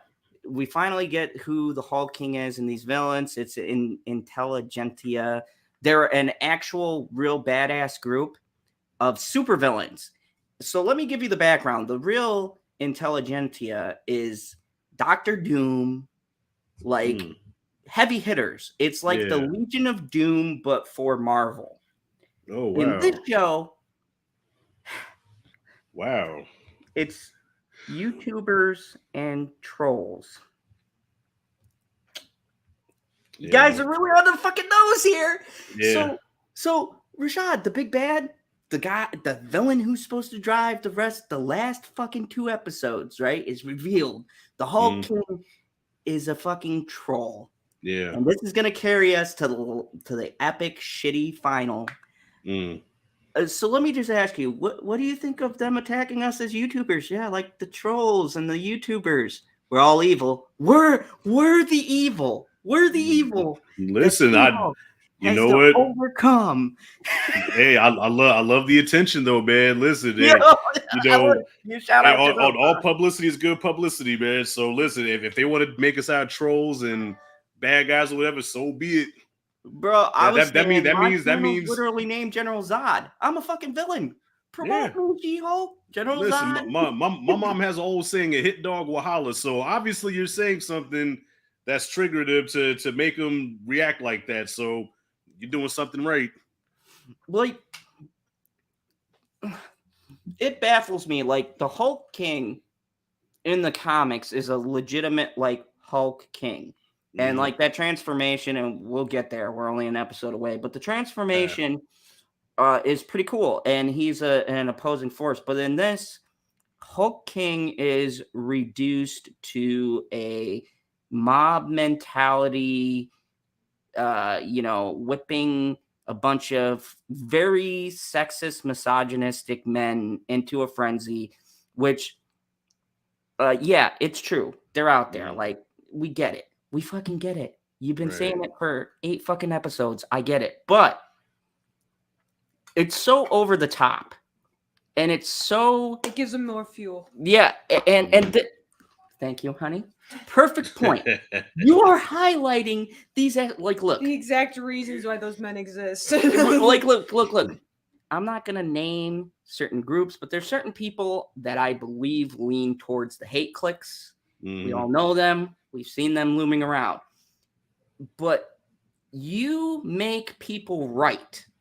When you put shit in, like, I get it. You're trying to do it as we're going to get, but it doesn't do that. It does the exact same opposite thing. So you're just making these people who might be misogynistic, sexist, or whatever, right. You're proving them right by specifically their whole bad guy is a sexist troll.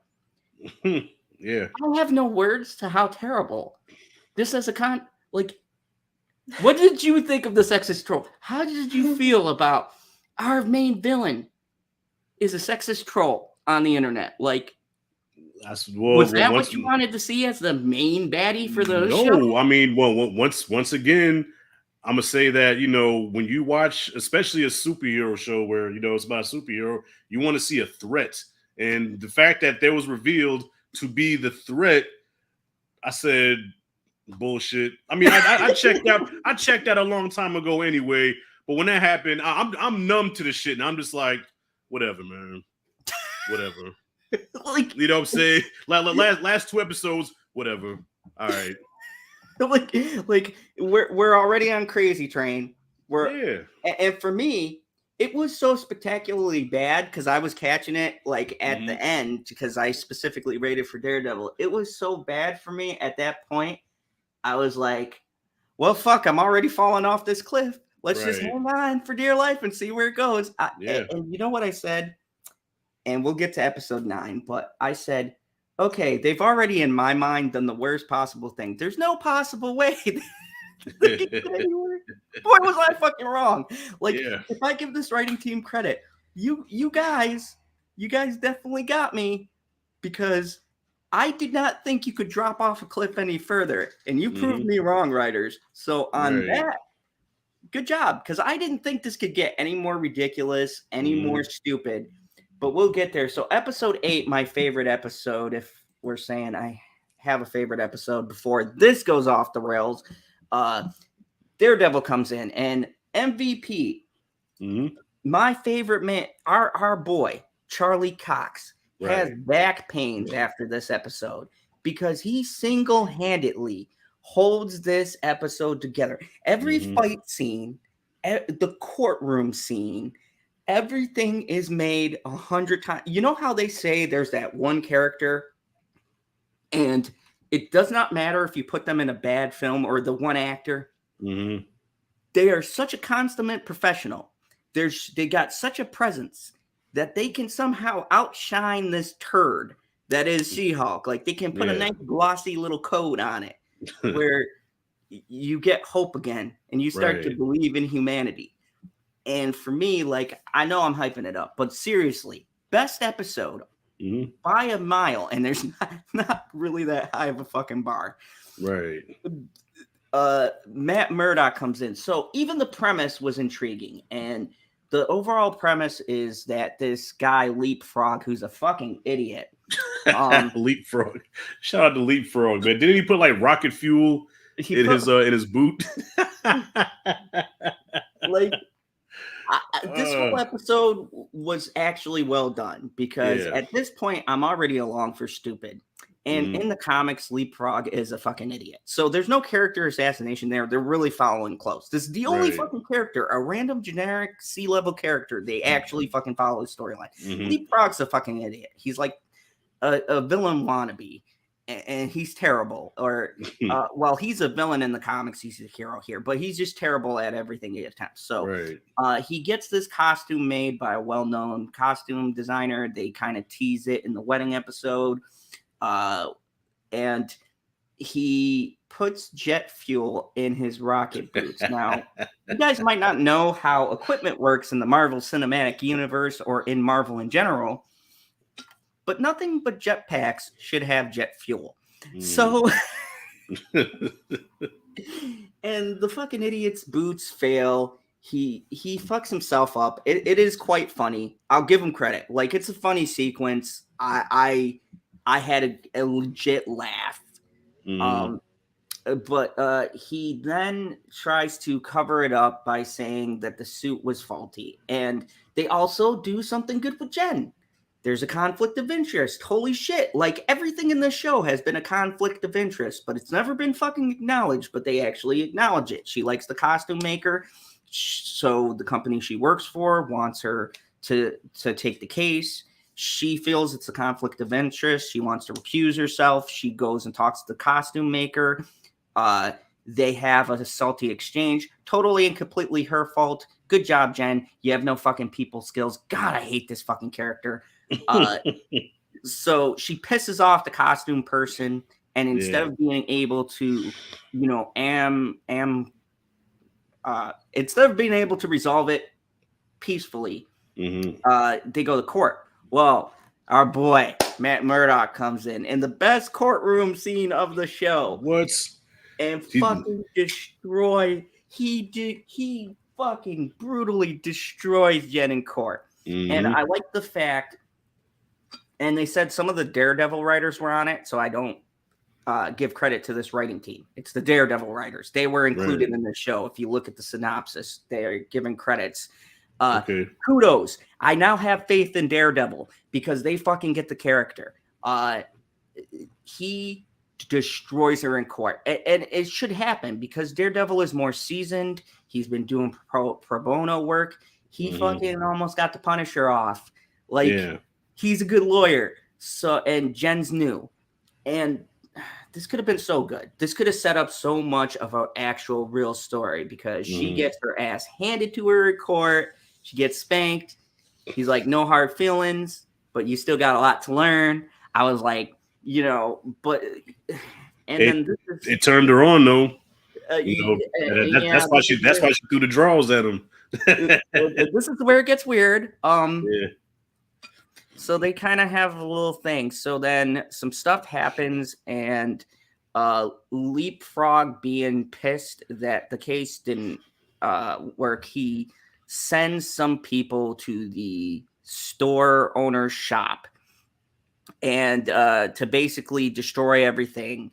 And Matt Murdock goes there as Daredevil to help out the store lady.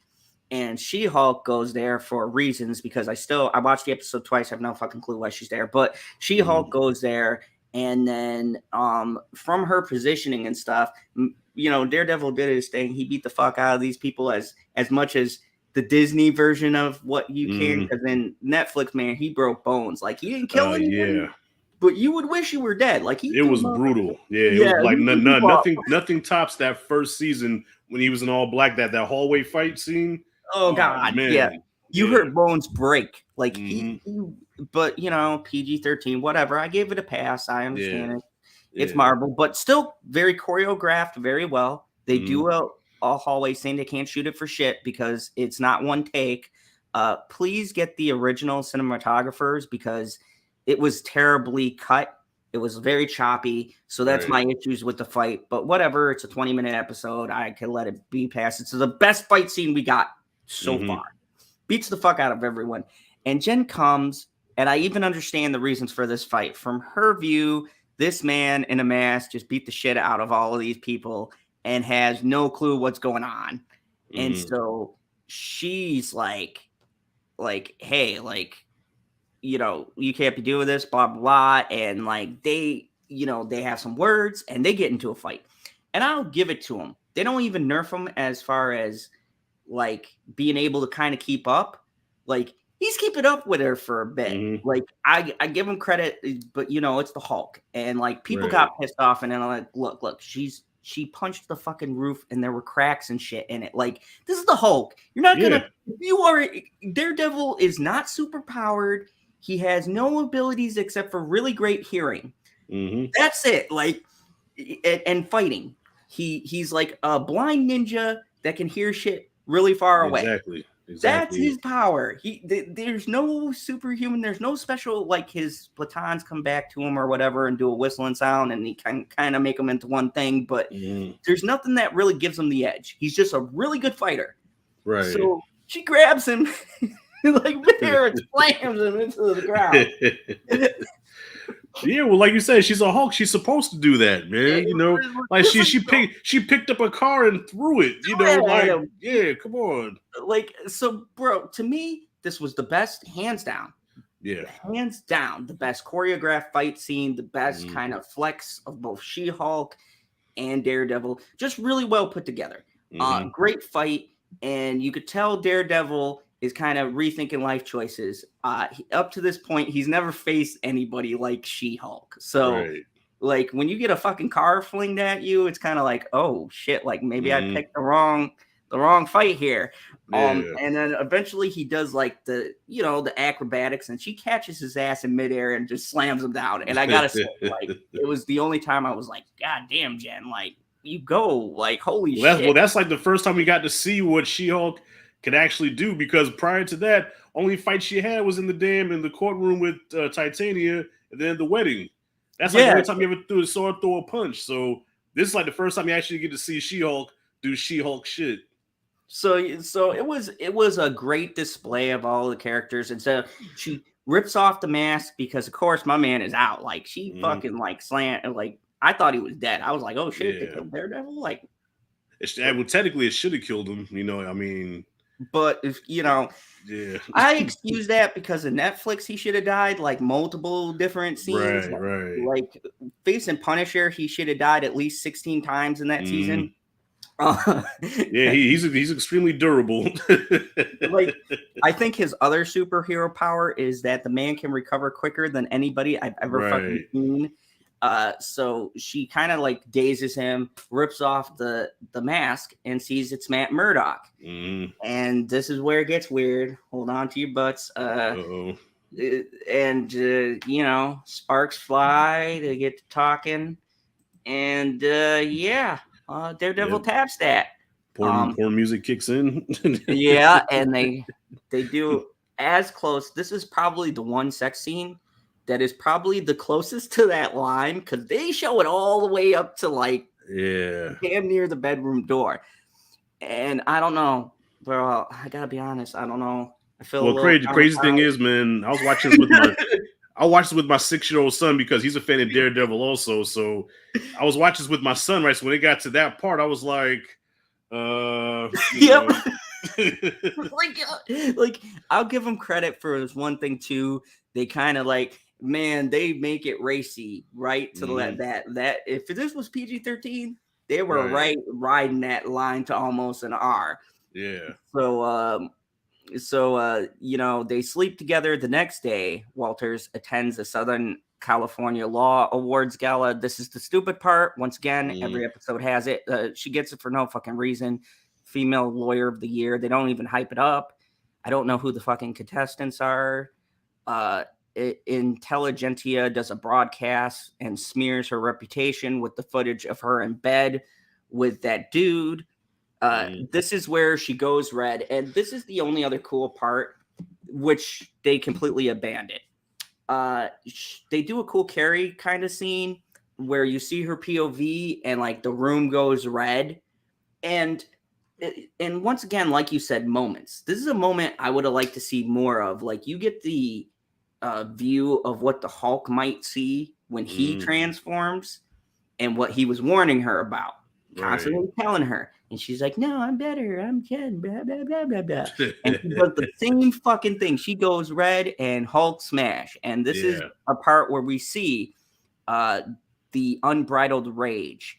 And she starts destroying shit at this conference. And those poor people, man, like, they just wanted to do the Female of the Year. So needless to say, she doesn't win the award. And and she just starts destroying shit at the gala. And she tries to get an Intelligentsia member who uploaded it. She's stopped by the worst villains from Miss Marvel, Damage Control. I hate these fuckers. I don't know why they're being set up so heavily. They are the absolute worst. If you watched Miss Marvel, you would understand they fucking ruined that show. That show had the worst villains. It was good until the villains. Their Damage Control is the worst fucking villainous team. They're inept, but yet they're everywhere. I don't understand this organization. They are the worst at their job. Everybody fucking escapes. They don't have a handle on everything. But here they are again. Rashad, do you remember Damage Control and Miss Marvel? They were the worst. I watched the first episode and that's it. I couldn't. Yeah, I checked out Miss Marvel. Bro, they captured the villains, right? In the second to the last episode, and all of them escape. Like a guard goes on a coffee break or something, and they fucking get loose. Like this is the worst villain team in fucking. They were in WandaVision. They did not a fucking thing there either.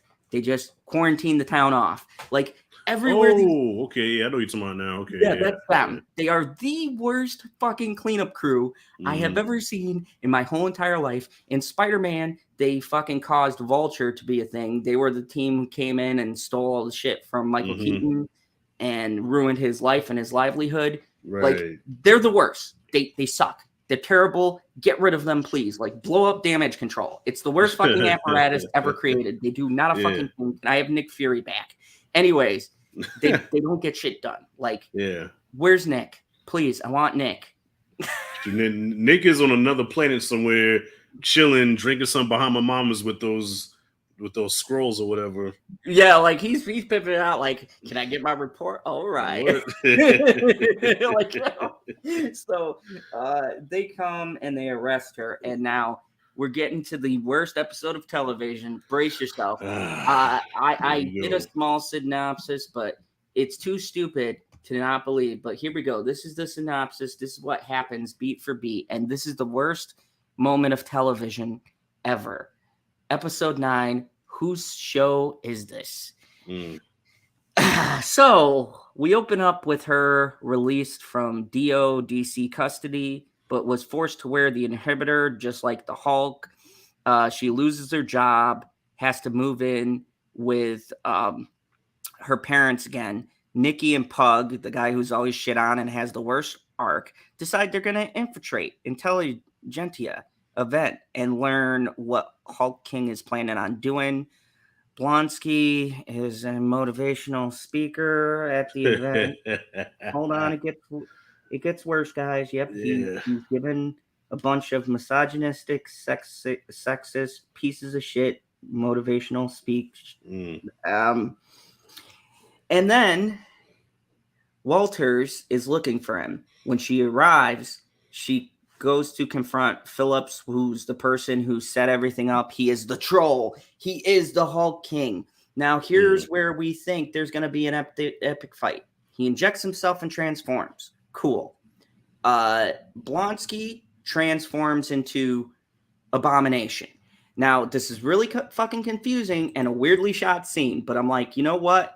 This show has been a shit show anyways. At least we're getting that chaotic fight. So, Hulk randomly drops in from the ceiling to help his cousin out. Now, at this point, we're all looking at the screams going, okay, what the fuck is going on? But at least I'm getting a battle. I mean, it doesn't have to make sense. Maybe they'll make up some bullshit reason. That's what the show does. So Hulk drops from the fucking ceiling. And there's a big melee. And then the worst meta thing in anything meta happens. She-Hulk breaks the fourth wall. Or no, sorry. I forgot one. Titania does the Kool-Aid Lady into another fucking wall. Because that's her thing. She's the Kool-Aid Lady. She literally does what she did in the first fucking episode and busts through the wall. If she said, oh yeah, this episode would have been a 10 out of 10. Yeah. So Walters, being confused, destroys the inhibitor. She breaks the fourth wall. She says, I'm going to go fix this. It now randomly cuts to her going into the writing room of She-Hulk, where we get to see the creators who just had to insert themselves into this piece of shit show. And they have a little back and forth, and they're like, hey, you know, I thought we were doing this one thing, and it's supposed to be an interpersonal story. And, you know, and they're sitting back going, yeah, but this is a Marvel property, and there's got to be an action scene. And it's like, all of this whole scene is directly, like, you Marvel fans are idiots because this whole scene is insulting you, saying that all you care about is the big fight, and they can give you shit. And as long as there's a big fight, nobody cares and everybody loves it. And this part is so infuriating and insulting to me. And if I was a big fan of Marvel, I would be legitimately pissed off because this moment specifically breaks into our kind of reality and just basically tells you you're a piece of shit if you're a Marvel fan. This is all you want. And so as the writers, we're giving it to you, and because this is what you wanted. And the poor security guards, I want to focus on that for a second. These motherfuckers are just guarding like the writing team, and she throws them around like, bro, like I used to be a security guard. Like, they already got a shitty enough job. Like, why are you gonna throw the poor like minimum wage security guard guy? Like, he's just asking, like, saying, "Yo, you can't be here," and she fucking takes him and throws him into a wall. Like, but that aside, I was insulted by that already. I'm like, hey man, he's just like hired by Kevin. Like, that's fucked up. Why you gotta throw him into a wall? And, like, I assumed that man was dead because she threw him into like into the fucking wall. Well, if he's not dead, he'll never walk again, probably. So you know what I mean? The man's gonna have to get whatever. So she confronts the writers, and they say, "Well, you know, this is what Kevin wants." And she says, "I want to speak to Kevin." And we're not done, folks. It gets crazier. And they go, "Nobody speaks to Kevin. You can't talk to Kevin." And I'm like, please, God, tell me. And I had to look it up. This is Kevin's voice, actually modulated. He inserted himself. So he co-signs this. So all of you people defending Kevin, he co-signed this. Yeah. Personally. I've never seen him ever appear in a fucking show. Android or other. Okay? So he co-signed this bullshit. So you got to give him some blame for this shit too. He's backing it. So she rips through the Disney menu, or it goes to the Disney menu. And at this point, I'm fucking confused. I thought I hit the button because the way they shoot this is it cuts to like our menu and it looks like the show just stopped. And I'm like, what? And I'm like, this, but it pauses. And I go, what the fuck is happening right now?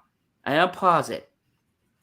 And this would have been cool had this been introduced some other way. But she comes out of the little She-Hulk thing. Yeah.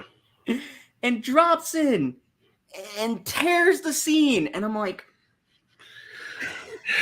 yeah, they just stopped giving a fuck by then. Yeah. This show goes, hey, Kiefer, I'm sorry, I was mid-rant. This show goes so far off the fucking rails. She tears in and we get a shot of Marvel headquarters. She goes to headquarters and she meets Kevin. And I said, if fucking Kevin in person is in this, I give up. I'm done. Kevin is a robot. And in the back screen, you see all the new Marvel projects, all the past Marvel projects. Once again, could have been a cool scene in a different show.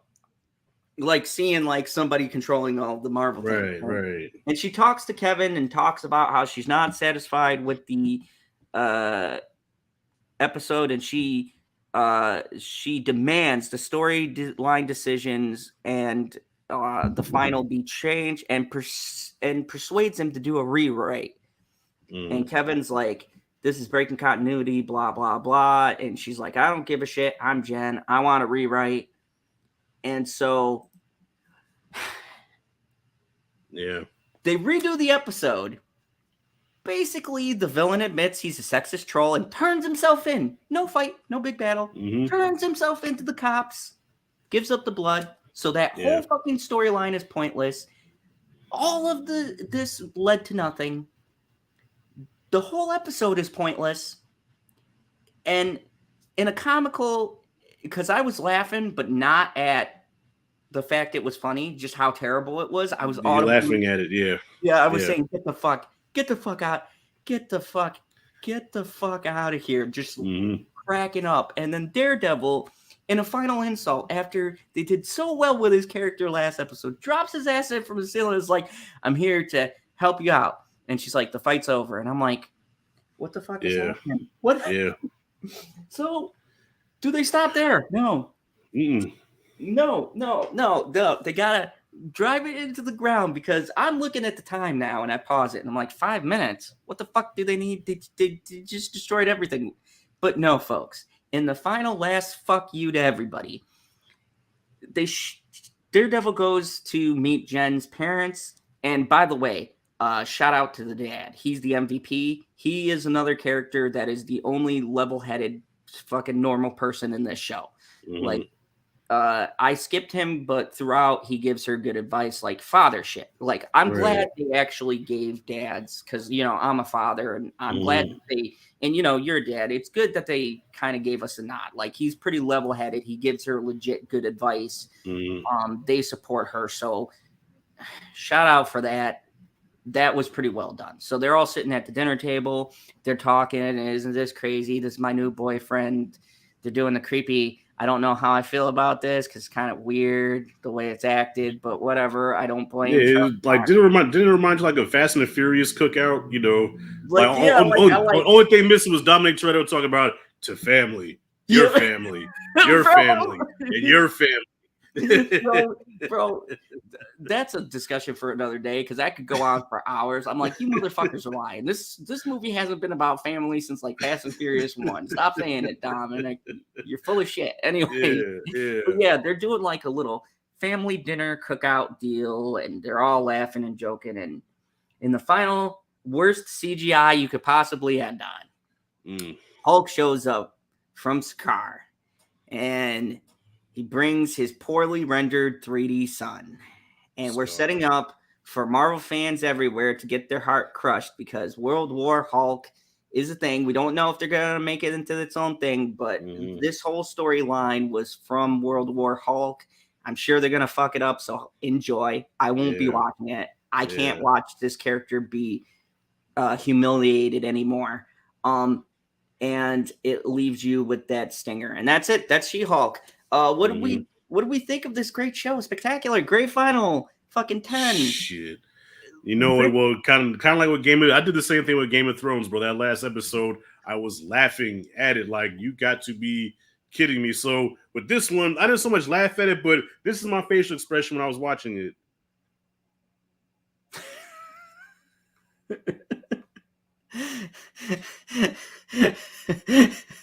All right, so that happened.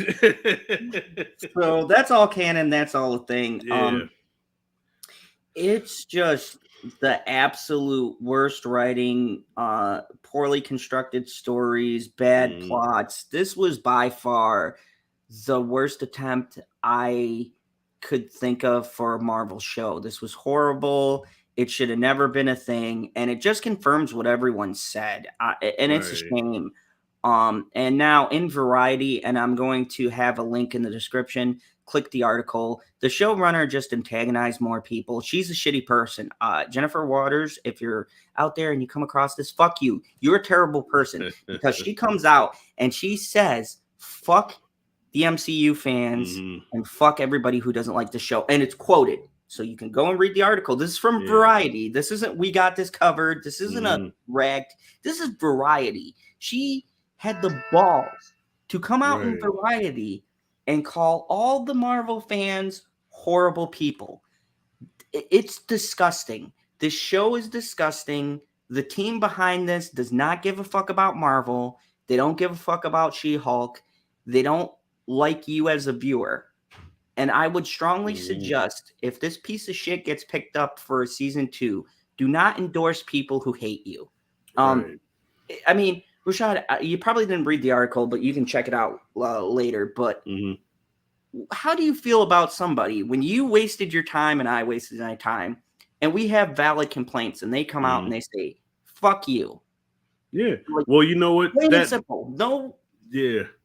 To me, that's the equivalent of like when you go, if you go to church and the pastor is preaching, and then the pastor pretty much says, yeah, I take all your money. You're all stupid. You know, you listen to what I say, but you know what? You're going to keep coming back anyway. You're going to come back anyway, and you're going to give me more of your money because you're all stupid, you know? And then everybody's like, oh, yes, pastor. Yes, pastor. Woo. I'm like, did you not hear him call you stupid? You know, yeah, it's like that. Like, yeah, I take it as a diss, you know, and to people that say that, oh, the finale was brilliant. Oh, it was a masterpiece. It was the best finale ever. I'm like, what are you smoking? She blatantly rubbed your face in this shit and says, yeah, fuck off. And you're like, oh, that was brilliant. What? I'm like, I can't be the only one that sees this, but hey. This for me is the equivalent of Last Jedi, because Rian Johnson, and I'll give him credit for having balls. Right. He told you he didn't like you. He didn't give a fuck about Star Wars. He didn't give a fuck about continuity. Right. And that Star Wars was a fuck you. And the difference is Star Wars fans said fuck you back.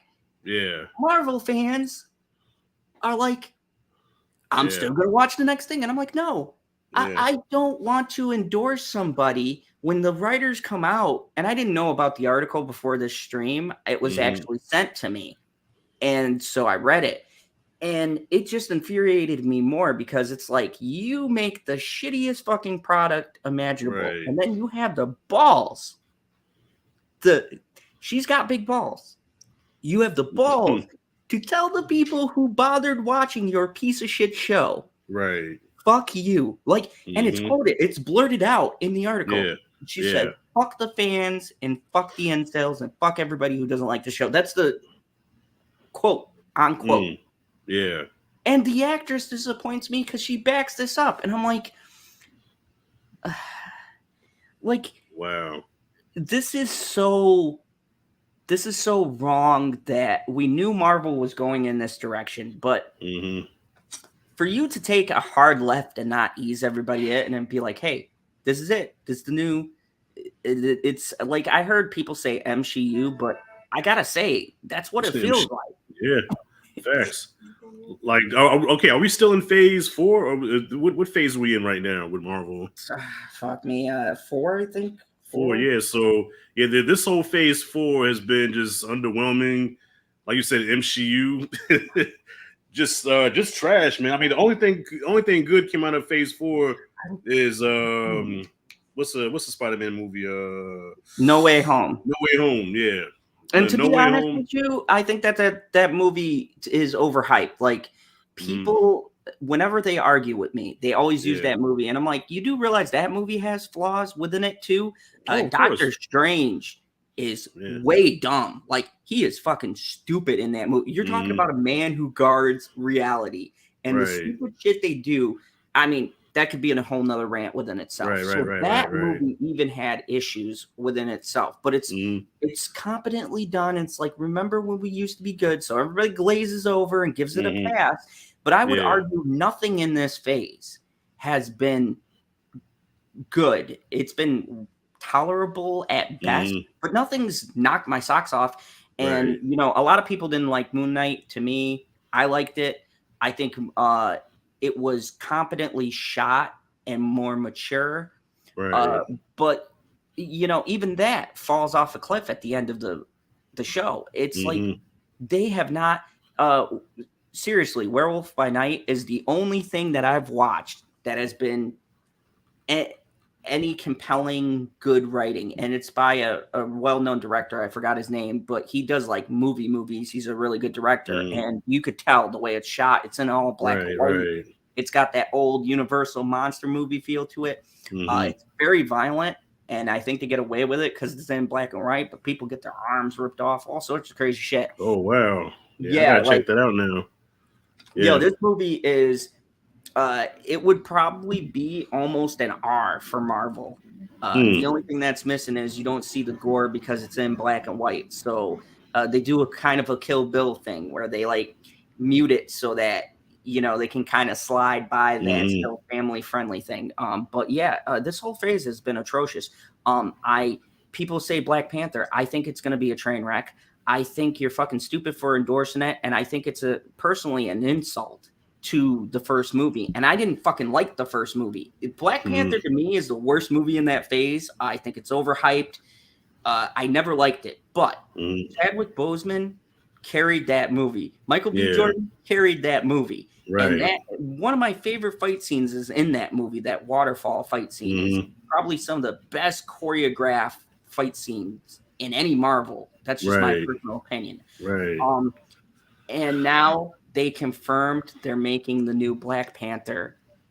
I believe his sister or something. It's going to be a female Black Panther. And it feels so gross.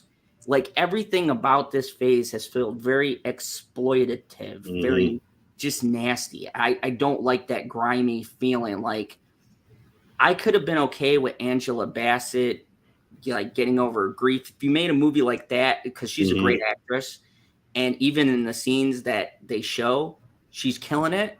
But then they show that, and I'm like, this feels so wrong. I know you don't even have to pass the mantle. Like, and everything feels grimy and gross, like a constant cash grab. And now they're talking about they're increasing how many products they make. There was a scandal with them not paying their VFX. For Black Panther? For all of the Marvel projects. Oh, for all of Marvel. Well, it makes sense, because I've noticed the effects, like the CG has been like, okay, you figure where we're at now, CG should have been progressed a lot better than what it is. And you look at She-Hulk, you're like, God, I said 2008 Incredible Hulk had better CG than that. Even at that time, you know, there were times you looked at the Incredible Hulk, you're like, okay, it's a little blotchy a little bit, but whatever. But here, it's bad at times, man. Like it goes from being decent to that's just really bad. Yeah, especially when she walks. Yeah, when she's walking, it's very jarring because you can tell it's green screen because they have to put this character in, and it's just horrible. And then they make a joke. That's the other thing I forgot. They make a joke about the VFX team, which is shitty because there's an article out there, and once again, it's Variety or one of these other ones talking about how underpaid, and they came out and actually said something about Marvel not paying them and spreading them thin on these projects. And they have the balls in this show to make a joke on the VFX team. And I'm like, this whole machine has become so just nasty. It's just grimy to me, man. I don't even enjoy it. Like, I could be finishing Midnight Club on Netflix because that show is fire. And I love Mike Flanagan. I could be watching like better shit. And here I am having a brain aneurysm talking about, because I want to warn you guys, don't endorse this, please. Like, Marvel's got to take a DCL. They got to take that hard L that makes them reevaluate everything, because right now you guys are defending this and I don't understand why. I don't understand anything that was good out of that final. I don't see it. I don't get what's cool about somebody telling me I'm a shitty person for watching your stupid fucking show for 9 waste of my life episodes. Well, let me ask you, do you think that that Black Panther, do you think Black Panther is going to be better than Black Adam? Absolutely not. And this is not just because I'm a DC fan. Yeah. But if the rumor I heard is true, I'm going to be hyped. I'm going to give this thing a 10. If the rumor that Superman is going to be in it. Oh, yeah, I heard about that. Yeah. Henry Cavill is true. 10 out of 10. I don't even care about the rest of if they are because Black Adam, to me, they're attempting to try to fix the boat. This guy, David, my hero, David, I call him Big Boy Dave, came in and laid the smack down, fucking fired terrible writers, destroyed these shitty projects that should have never been greenlit. Right. And CW, good for David. Like, I see a course correction. But with Marvel, I don't see them course correcting. I see them leaning into the terrible. And that's the difference. Like, I don't like Black Panther to begin with. And you took out the only reason for me watching it. So why am I going to waste my money? I don't give a shit about. I hated Shuri. I thought she was so disrespectful to the fucking king of Wakanda in the first movie. Why the fuck do I want to follow her adventures now? Like, she was the worst character to me. It's like, bro, your brother is the king, and like, I get sibling squabble, but you're talking about political shit, and she's questioning my man over here while they're in the U.S. I'm like, bro, you need to turn over and tell her shut the fuck up. You are king. You are the king of Wakanda. You run shit, even if you don't like his decision. That's it. He's the man. He runs the fucking country. The buck stops there. You talking about it over fucking family dinner. You don't bring the discussion out in public.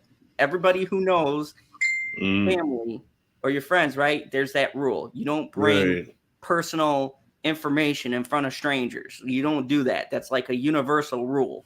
And this bitch questioned him right in the middle of everyone. And I'm like, and you want me to like that character? Now you want me to think she has the capacity to run the fucking nation of Wakanda? I don't buy it. Yeah. Well, you know, and you hit the nail on the head too, where you said Marvel just hasn't taken that L yet. So right now that they're on their high horse, and they feel like Marvel right now feels like they can make a movie about a talking turd, and it will still crush box office records. You know what I mean? Like they just will put anything out as long as it says Marvel on it. It's gonna make money. But if they take that L where they know people ain't really fucking with them, you know what I'm saying? That they're gonna have to change their tune. You know, because you can have opinions all day, but once you start hitting them pockets, that's a whole different story. Okay. If I just stick it in there and it doesn't move around, will that still be fine? Yeah, it'll be fine.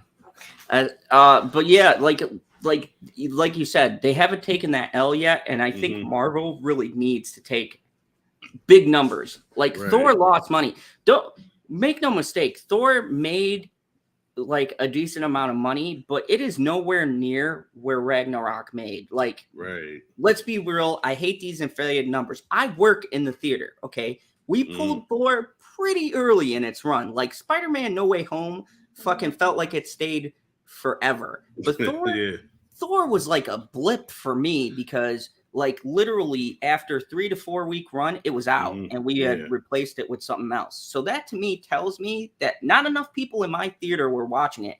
And this wasn't just mine, it's a chain. So everybody in that chain pulled the movie, which should tell you something. It means that a newer movie had more appeal than keeping this other one because they kept Top Gun in. I swear to God, isn't there still showings of Top Gun? Yeah, I think Top Gun's still going. Yeah, I think Top Gun's still going. Yeah, they haven't pulled Top Gun, but Thor was out of there with the fucking quickness. Yeah, well, understandably so, because Thor was that's a whole nother topic right there, discussion. I mean, but once again, it didn't put me to sleep. You know, I mean, as long as you don't bore me, I will watch it. But not to say don't have to like it. But the screaming goats I thought were funny. Okay. See, I'm the opposite. Them fucking screaming goats. I wanted to throw something at the like. Okay, I get it. It's funny the first 2 times maybe, but motherfucking them goats, man. I have, you know what? I have a stupid sense of humor, like stupid juvenile stuff makes me laugh, man. Like just like, you know, like farting in bathtubs and seeing the bubbles come up makes me laugh. I laugh at stupid shit, so I just have a weird sense of humor like that. That to me I could talk about for hours, but they said they should have made Sean B says they shouldn't have made Black Panther 2. A lot of people are going to be put off by the fact Chadwick Boseman can't be there, although a majority of the people know why he isn't there. R.I.P. Chadwick Boseman. And and I understand David Kugla's position.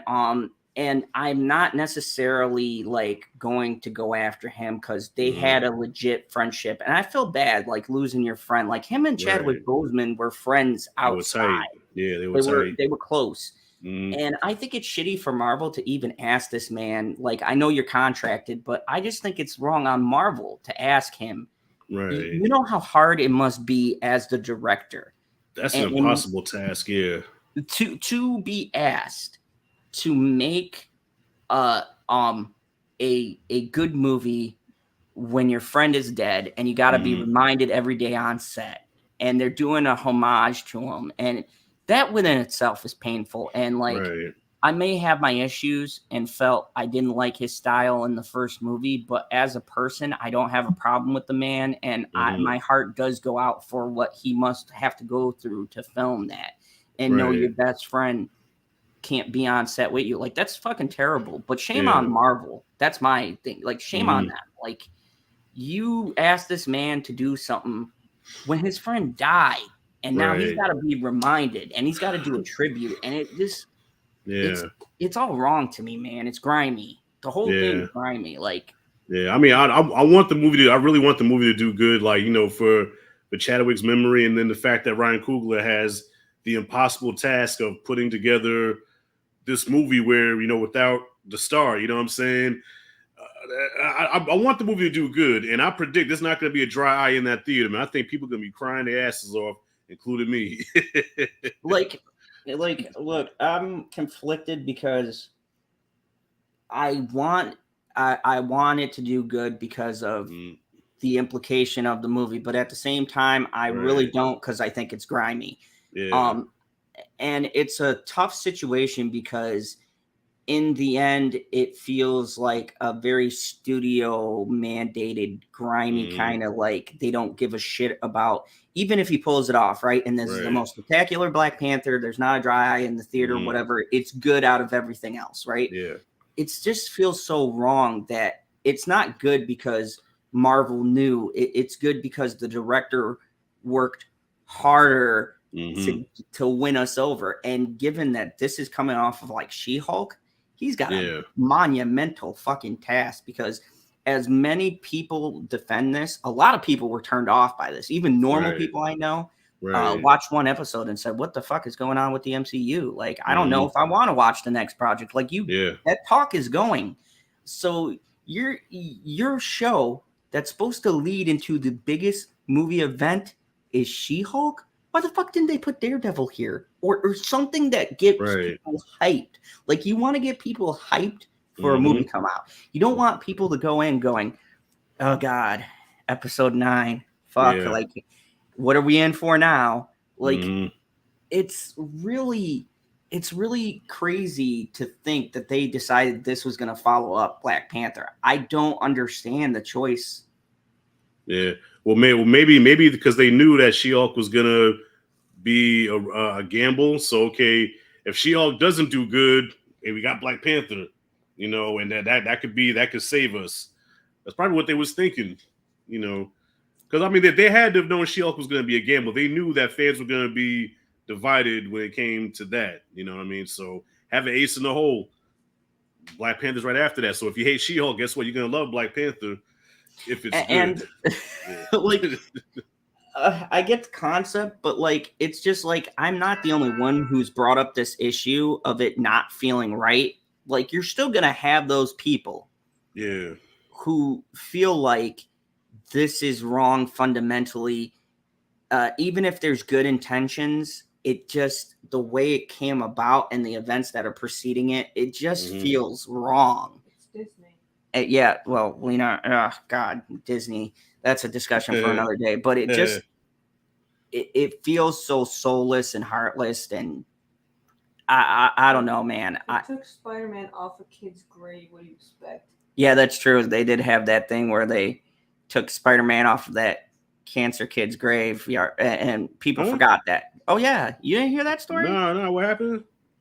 This little kid had cancer, and one of his like last wish was he was a big fan of Spider-Man, and he wanted to have Spider-Man on his tombstone. And the kid died. They had the funeral. They inscripted it, and fucking Disney made them remove it from the kid's gravestone because it was copyright trademarked by Sony, who they contacted Sony to get it fucking removed from a cancer kid's grave. Yeah. Wow. And this was Marvel. This was Marvel themselves initiated this. Fucking Disney Marvel. That's some grimy shit. That's grimy as hell. And people forgot about this. Like when they asked me, oh, why don't you like Marvel? This shit right here. This kid loved your product. And you would think it would be good PR for them to go, you know, we're Marvel. We're a family company. Look what we did. We let this kid have, you know, Spider-Man because we care. Some bullshit. You could spin it positively. I guess the PR team was asleep or off. I don't know.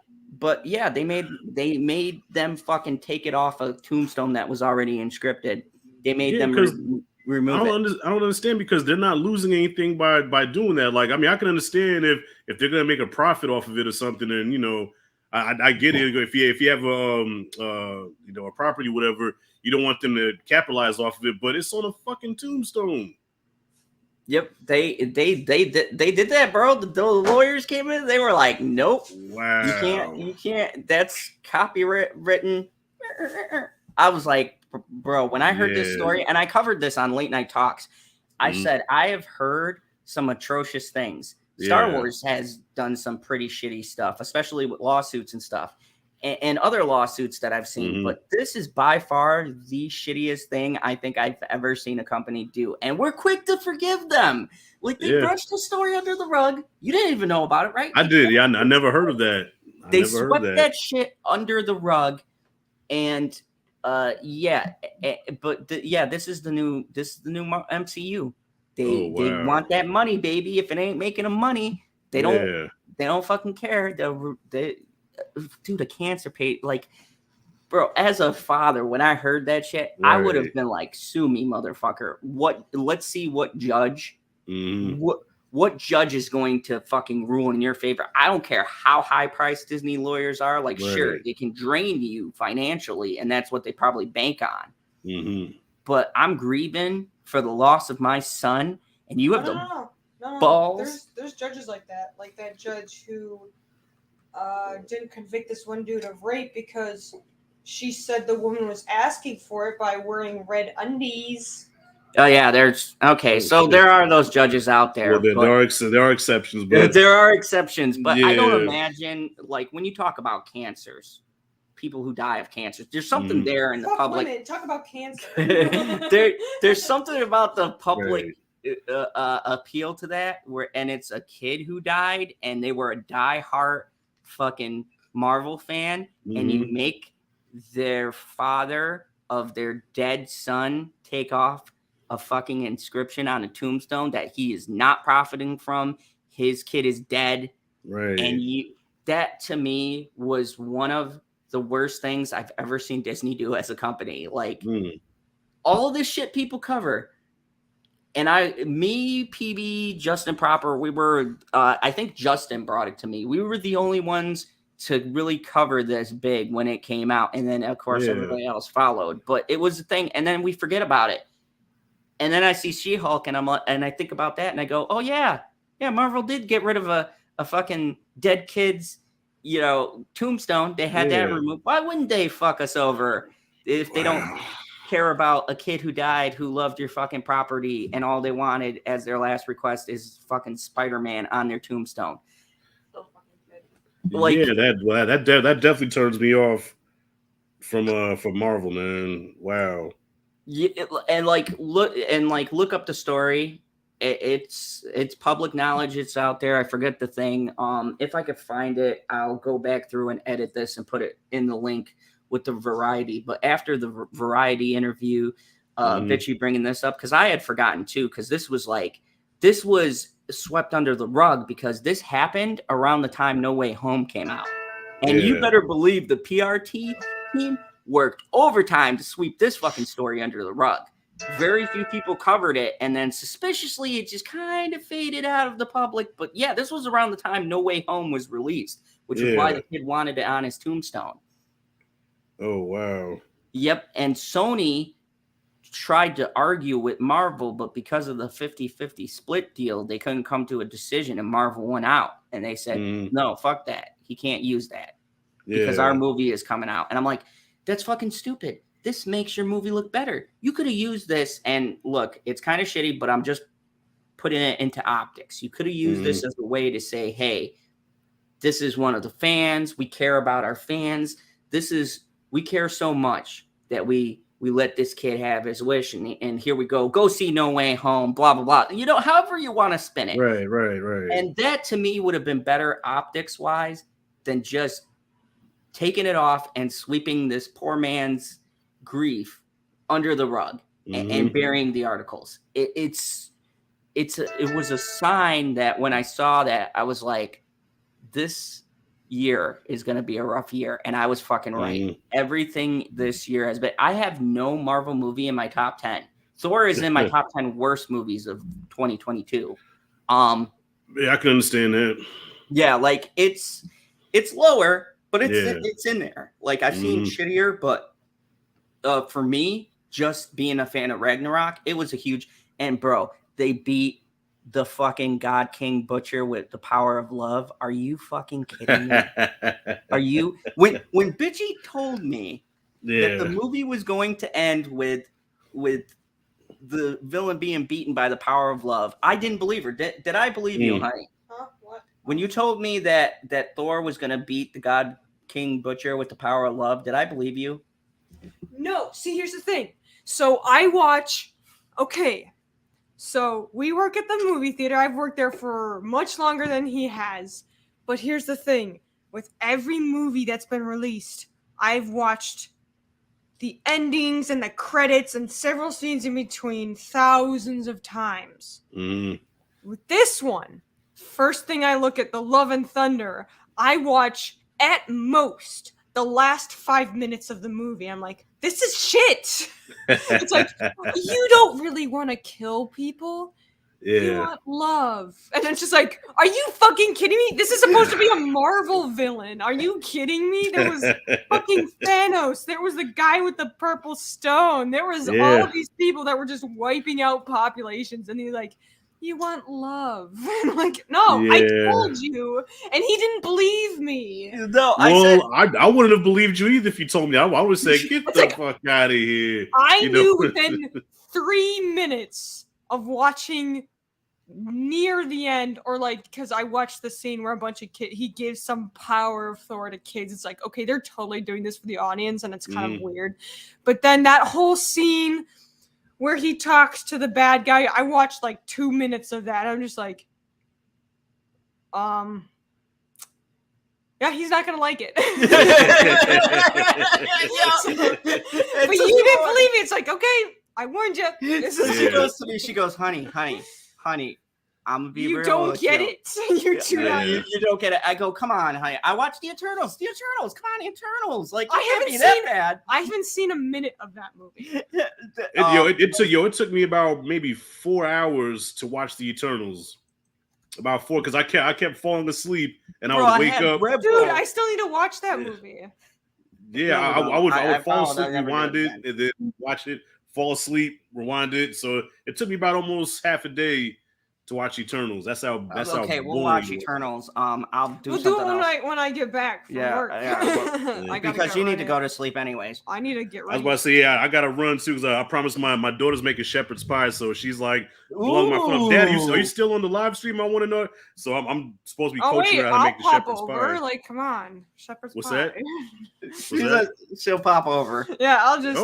Hey, what's up? Give me that food. Listen. I'm a big guy, man, so I love to cook. I love to eat, so I love to cook. And my daughter loves my shepherd's pie, so Woman, I could cook. Anyways, before we get into interpersonal drama, let's end this thing off, because we said what we had to say. We're bullshitting now.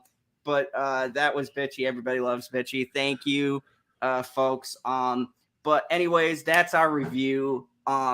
Watch at your own peril. If you want a good laugh, then I'd suggest just skip everything and go to the last 2 episodes. Those are the only ones worth watching in this show. The last one for how fucking ridiculous it is, and the Daredevil one just because out of that one, I'd give that a 5 out of 10. It was good until that last ending. I have one more thing.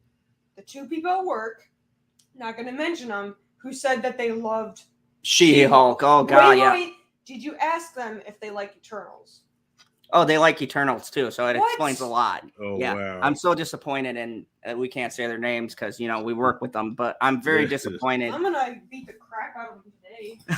So anyway, she's going to work. She's going to be like, I got to talk to you. I'll be like, I'll just go, yo, what the fuck? But anyways, let's wrap this up.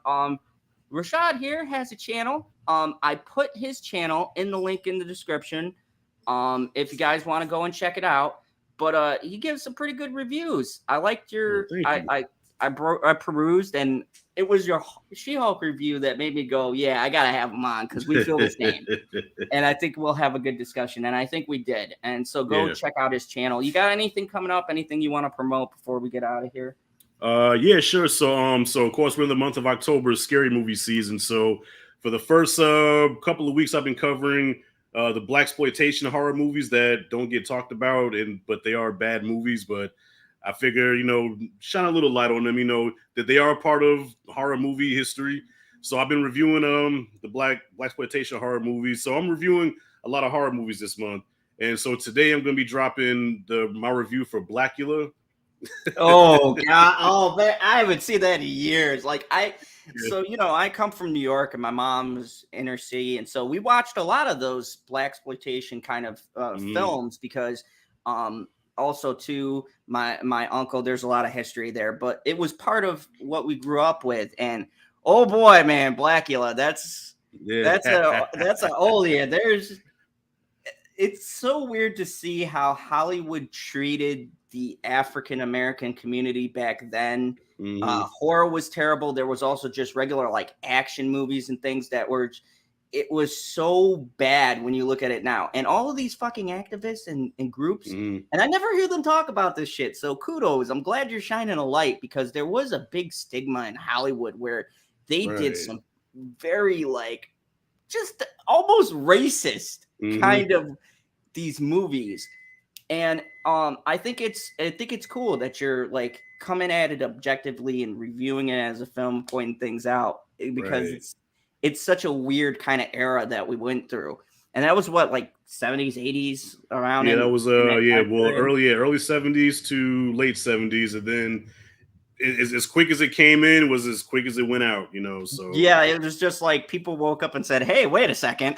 yeah. Well, also in all fairness, because the quality of the movies got worse, you know what I mean? So kind of like in the early 90s when they released like Boys in the Hood and Menace to Society and all those movies, like those were all like classic films, but you know, that's why they call it blaxploitation, because they took what made those movies good and said, okay, well, let's just throw anything out there. So let's make Leprechaun in the Hood, you know, let's do Yeah, Vampires from the Ghetto, you know. So they just started pumping them out on an assembly line, and the movies just got worse and worse. So with the blaxploitation era, you had like Blackula and Superfly and Shaft and all that, but then you got like Blackenstein, you got just these ridiculous, off the wall, cheaply made films that just got worse and worse. So finally those movies stopped making money. So of course, if it doesn't make money, it doesn't make sense. They pulled the plug, and the blaxploitation era was done. Yeah, and it's good because I've seen a lot of documentaries on it and a couple of things, especially on Shudder. They have a section where Eli Roth talks about that, and he has on a lot of the different filmmakers and stuff, and they talk about the time period and what it was like with studios and the mandates that they had, like you had to have this, like kind of stereotyping and boxing and putting these films into like this box instead of letting the creators be creative and giving them damn near no budget. So I think it's a really cool. That's really cool. My angle's a little bit different. I'm doing I'm doing hidden horror movie gems.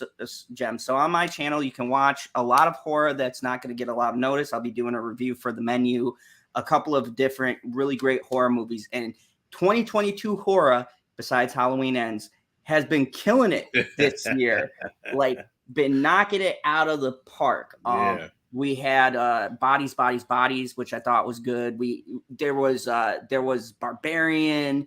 I mean, just back-to-back bangers, even like Scream 5. I know it's subjective to some people. I'm a huge Scream fan. I thought they knocked it out of the park. There's been a lot of fucking great horror, and I wanted to cover as much of it as I can. I just did a Shudder original called Sissy. Excellent movie that came out of nowhere for me. I did a review on it last night. I'll be doing one today of The Descent, one of my favorite movies. Now, if you want to see how you do strong, empowered women, for the love of God, I don't know why this is such an underground hit. Watch The Descent. Character growth, badass chicks, fucking cave diving, creatures, fucking betrayal, just like grief, loss, just everything you would want, and like a fucked up ending, a sad, tragic, really fucked up ending. Yeah. And so I'll be covering that. Wolf Creek, the TV show, which most people don't know about, which is arguably better than the original movie. Nice. So I'm going to be covering all of that, and then ending with Terrifier 2, because I'm saving the best for last. Save the best for last. Loved it. Bro, now warning, if you are squeamish and you don't like brutality, this movie's not for you. But if you're a big horror fan, and you were digging the first Terrifier, it takes everything that was good in that movie and amps it up to about 12. Yes. And does not stop. There were a couple of times, without spoiling, there's a couple of times where I'm like, that's enough. That's enough. They've had to stop. Like, there's even one particular moment where it reminded me of when I would get, I used to get whoopings as a child, where my mom would be, giving me the business, and then she gets done and she walks out the room, and I'm thinking, the worst is over with. And then she comes back, I'm not satisfied. It gives me part two of that. That's what I got. I was like, I said, "Oh my God!" I said, "He's not gonna stop." I know what you're talking about, bro. Yeah. I was wincing. I'm not gonna lie. I felt that like I don't want to give. Right. But trust me, I'm going to have a full breakdown. By the time it comes out, I'm going to be able to get into spoilers and give you guys the gory details. So stay tuned for that. It's going to be all through up till Halloween, ending with on October 31st, my spoiler review of Terrifier 2. And I'm not going to lie, it's probably going to crack my top 10 this year. my top 10 movie list. I've had to kind of keep some of the horror. Maybe I might do the top 10 horror because it's almost unfair, because the horror movies this year have been 20 times better than the normal movies. I got maybe 2 or 3 films that aren't horror that are actually on my list. The rest is just all horror movies. Yeah. Yeah, it seems like we had a renaissance of horror this year, you know, compared to the last few years where, you know, you probably got maybe a couple of them, but this year we just had like a whole renaissance of them, man. Like just boom, like horror movies Even galore. Like Nope. Like I heard some people didn't like that. Me personally, I love Jordan Peele. I love anything he does. I personally think that the themes might have just been too hidden as opposed to his other stuff. It was kind of too nuanced for some people, but I even love Nope. Like I've loved everything horror that has come out, and I talked about Halloween Ends. Minus Halloween Ends. I've loved every horror that's come out. Yeah. And even Halloween's Ends, it would have been better if certain weird things weren't done in that movie. And even that movie's not poorly shot or directed. It's quality. It's just weird. Well, I mean, if you'd have took out Michael Myers and then called the movie, you know, The Rise of Corey, I think it would have been better received, you know, because it didn't feel like a Halloween movie. There were times I was watching it, I'm like, this doesn't feel like Halloween, but I'm into this though. Like I was kind of into it. That's what I said. I'm into it. I'm feeling you. I want to take this, but you made a really, and I described it, and I said, even now, I don't know what to rate it. I gave it a 6.5, but to be honest with you, I still don't know. It's the first movie I've seen in a couple of years now where I don't know how I feel, because I get it, and I was vibing probably more. I don't have nostalgia for Halloween. My guy is Jason. So I get it from a fan perspective why you would be pissed, but I have no connection, so I can look at it logically. And you can't say the movie's poorly made. It's just the writing's weird. The choices are weird. A lot of the scenes are very strange.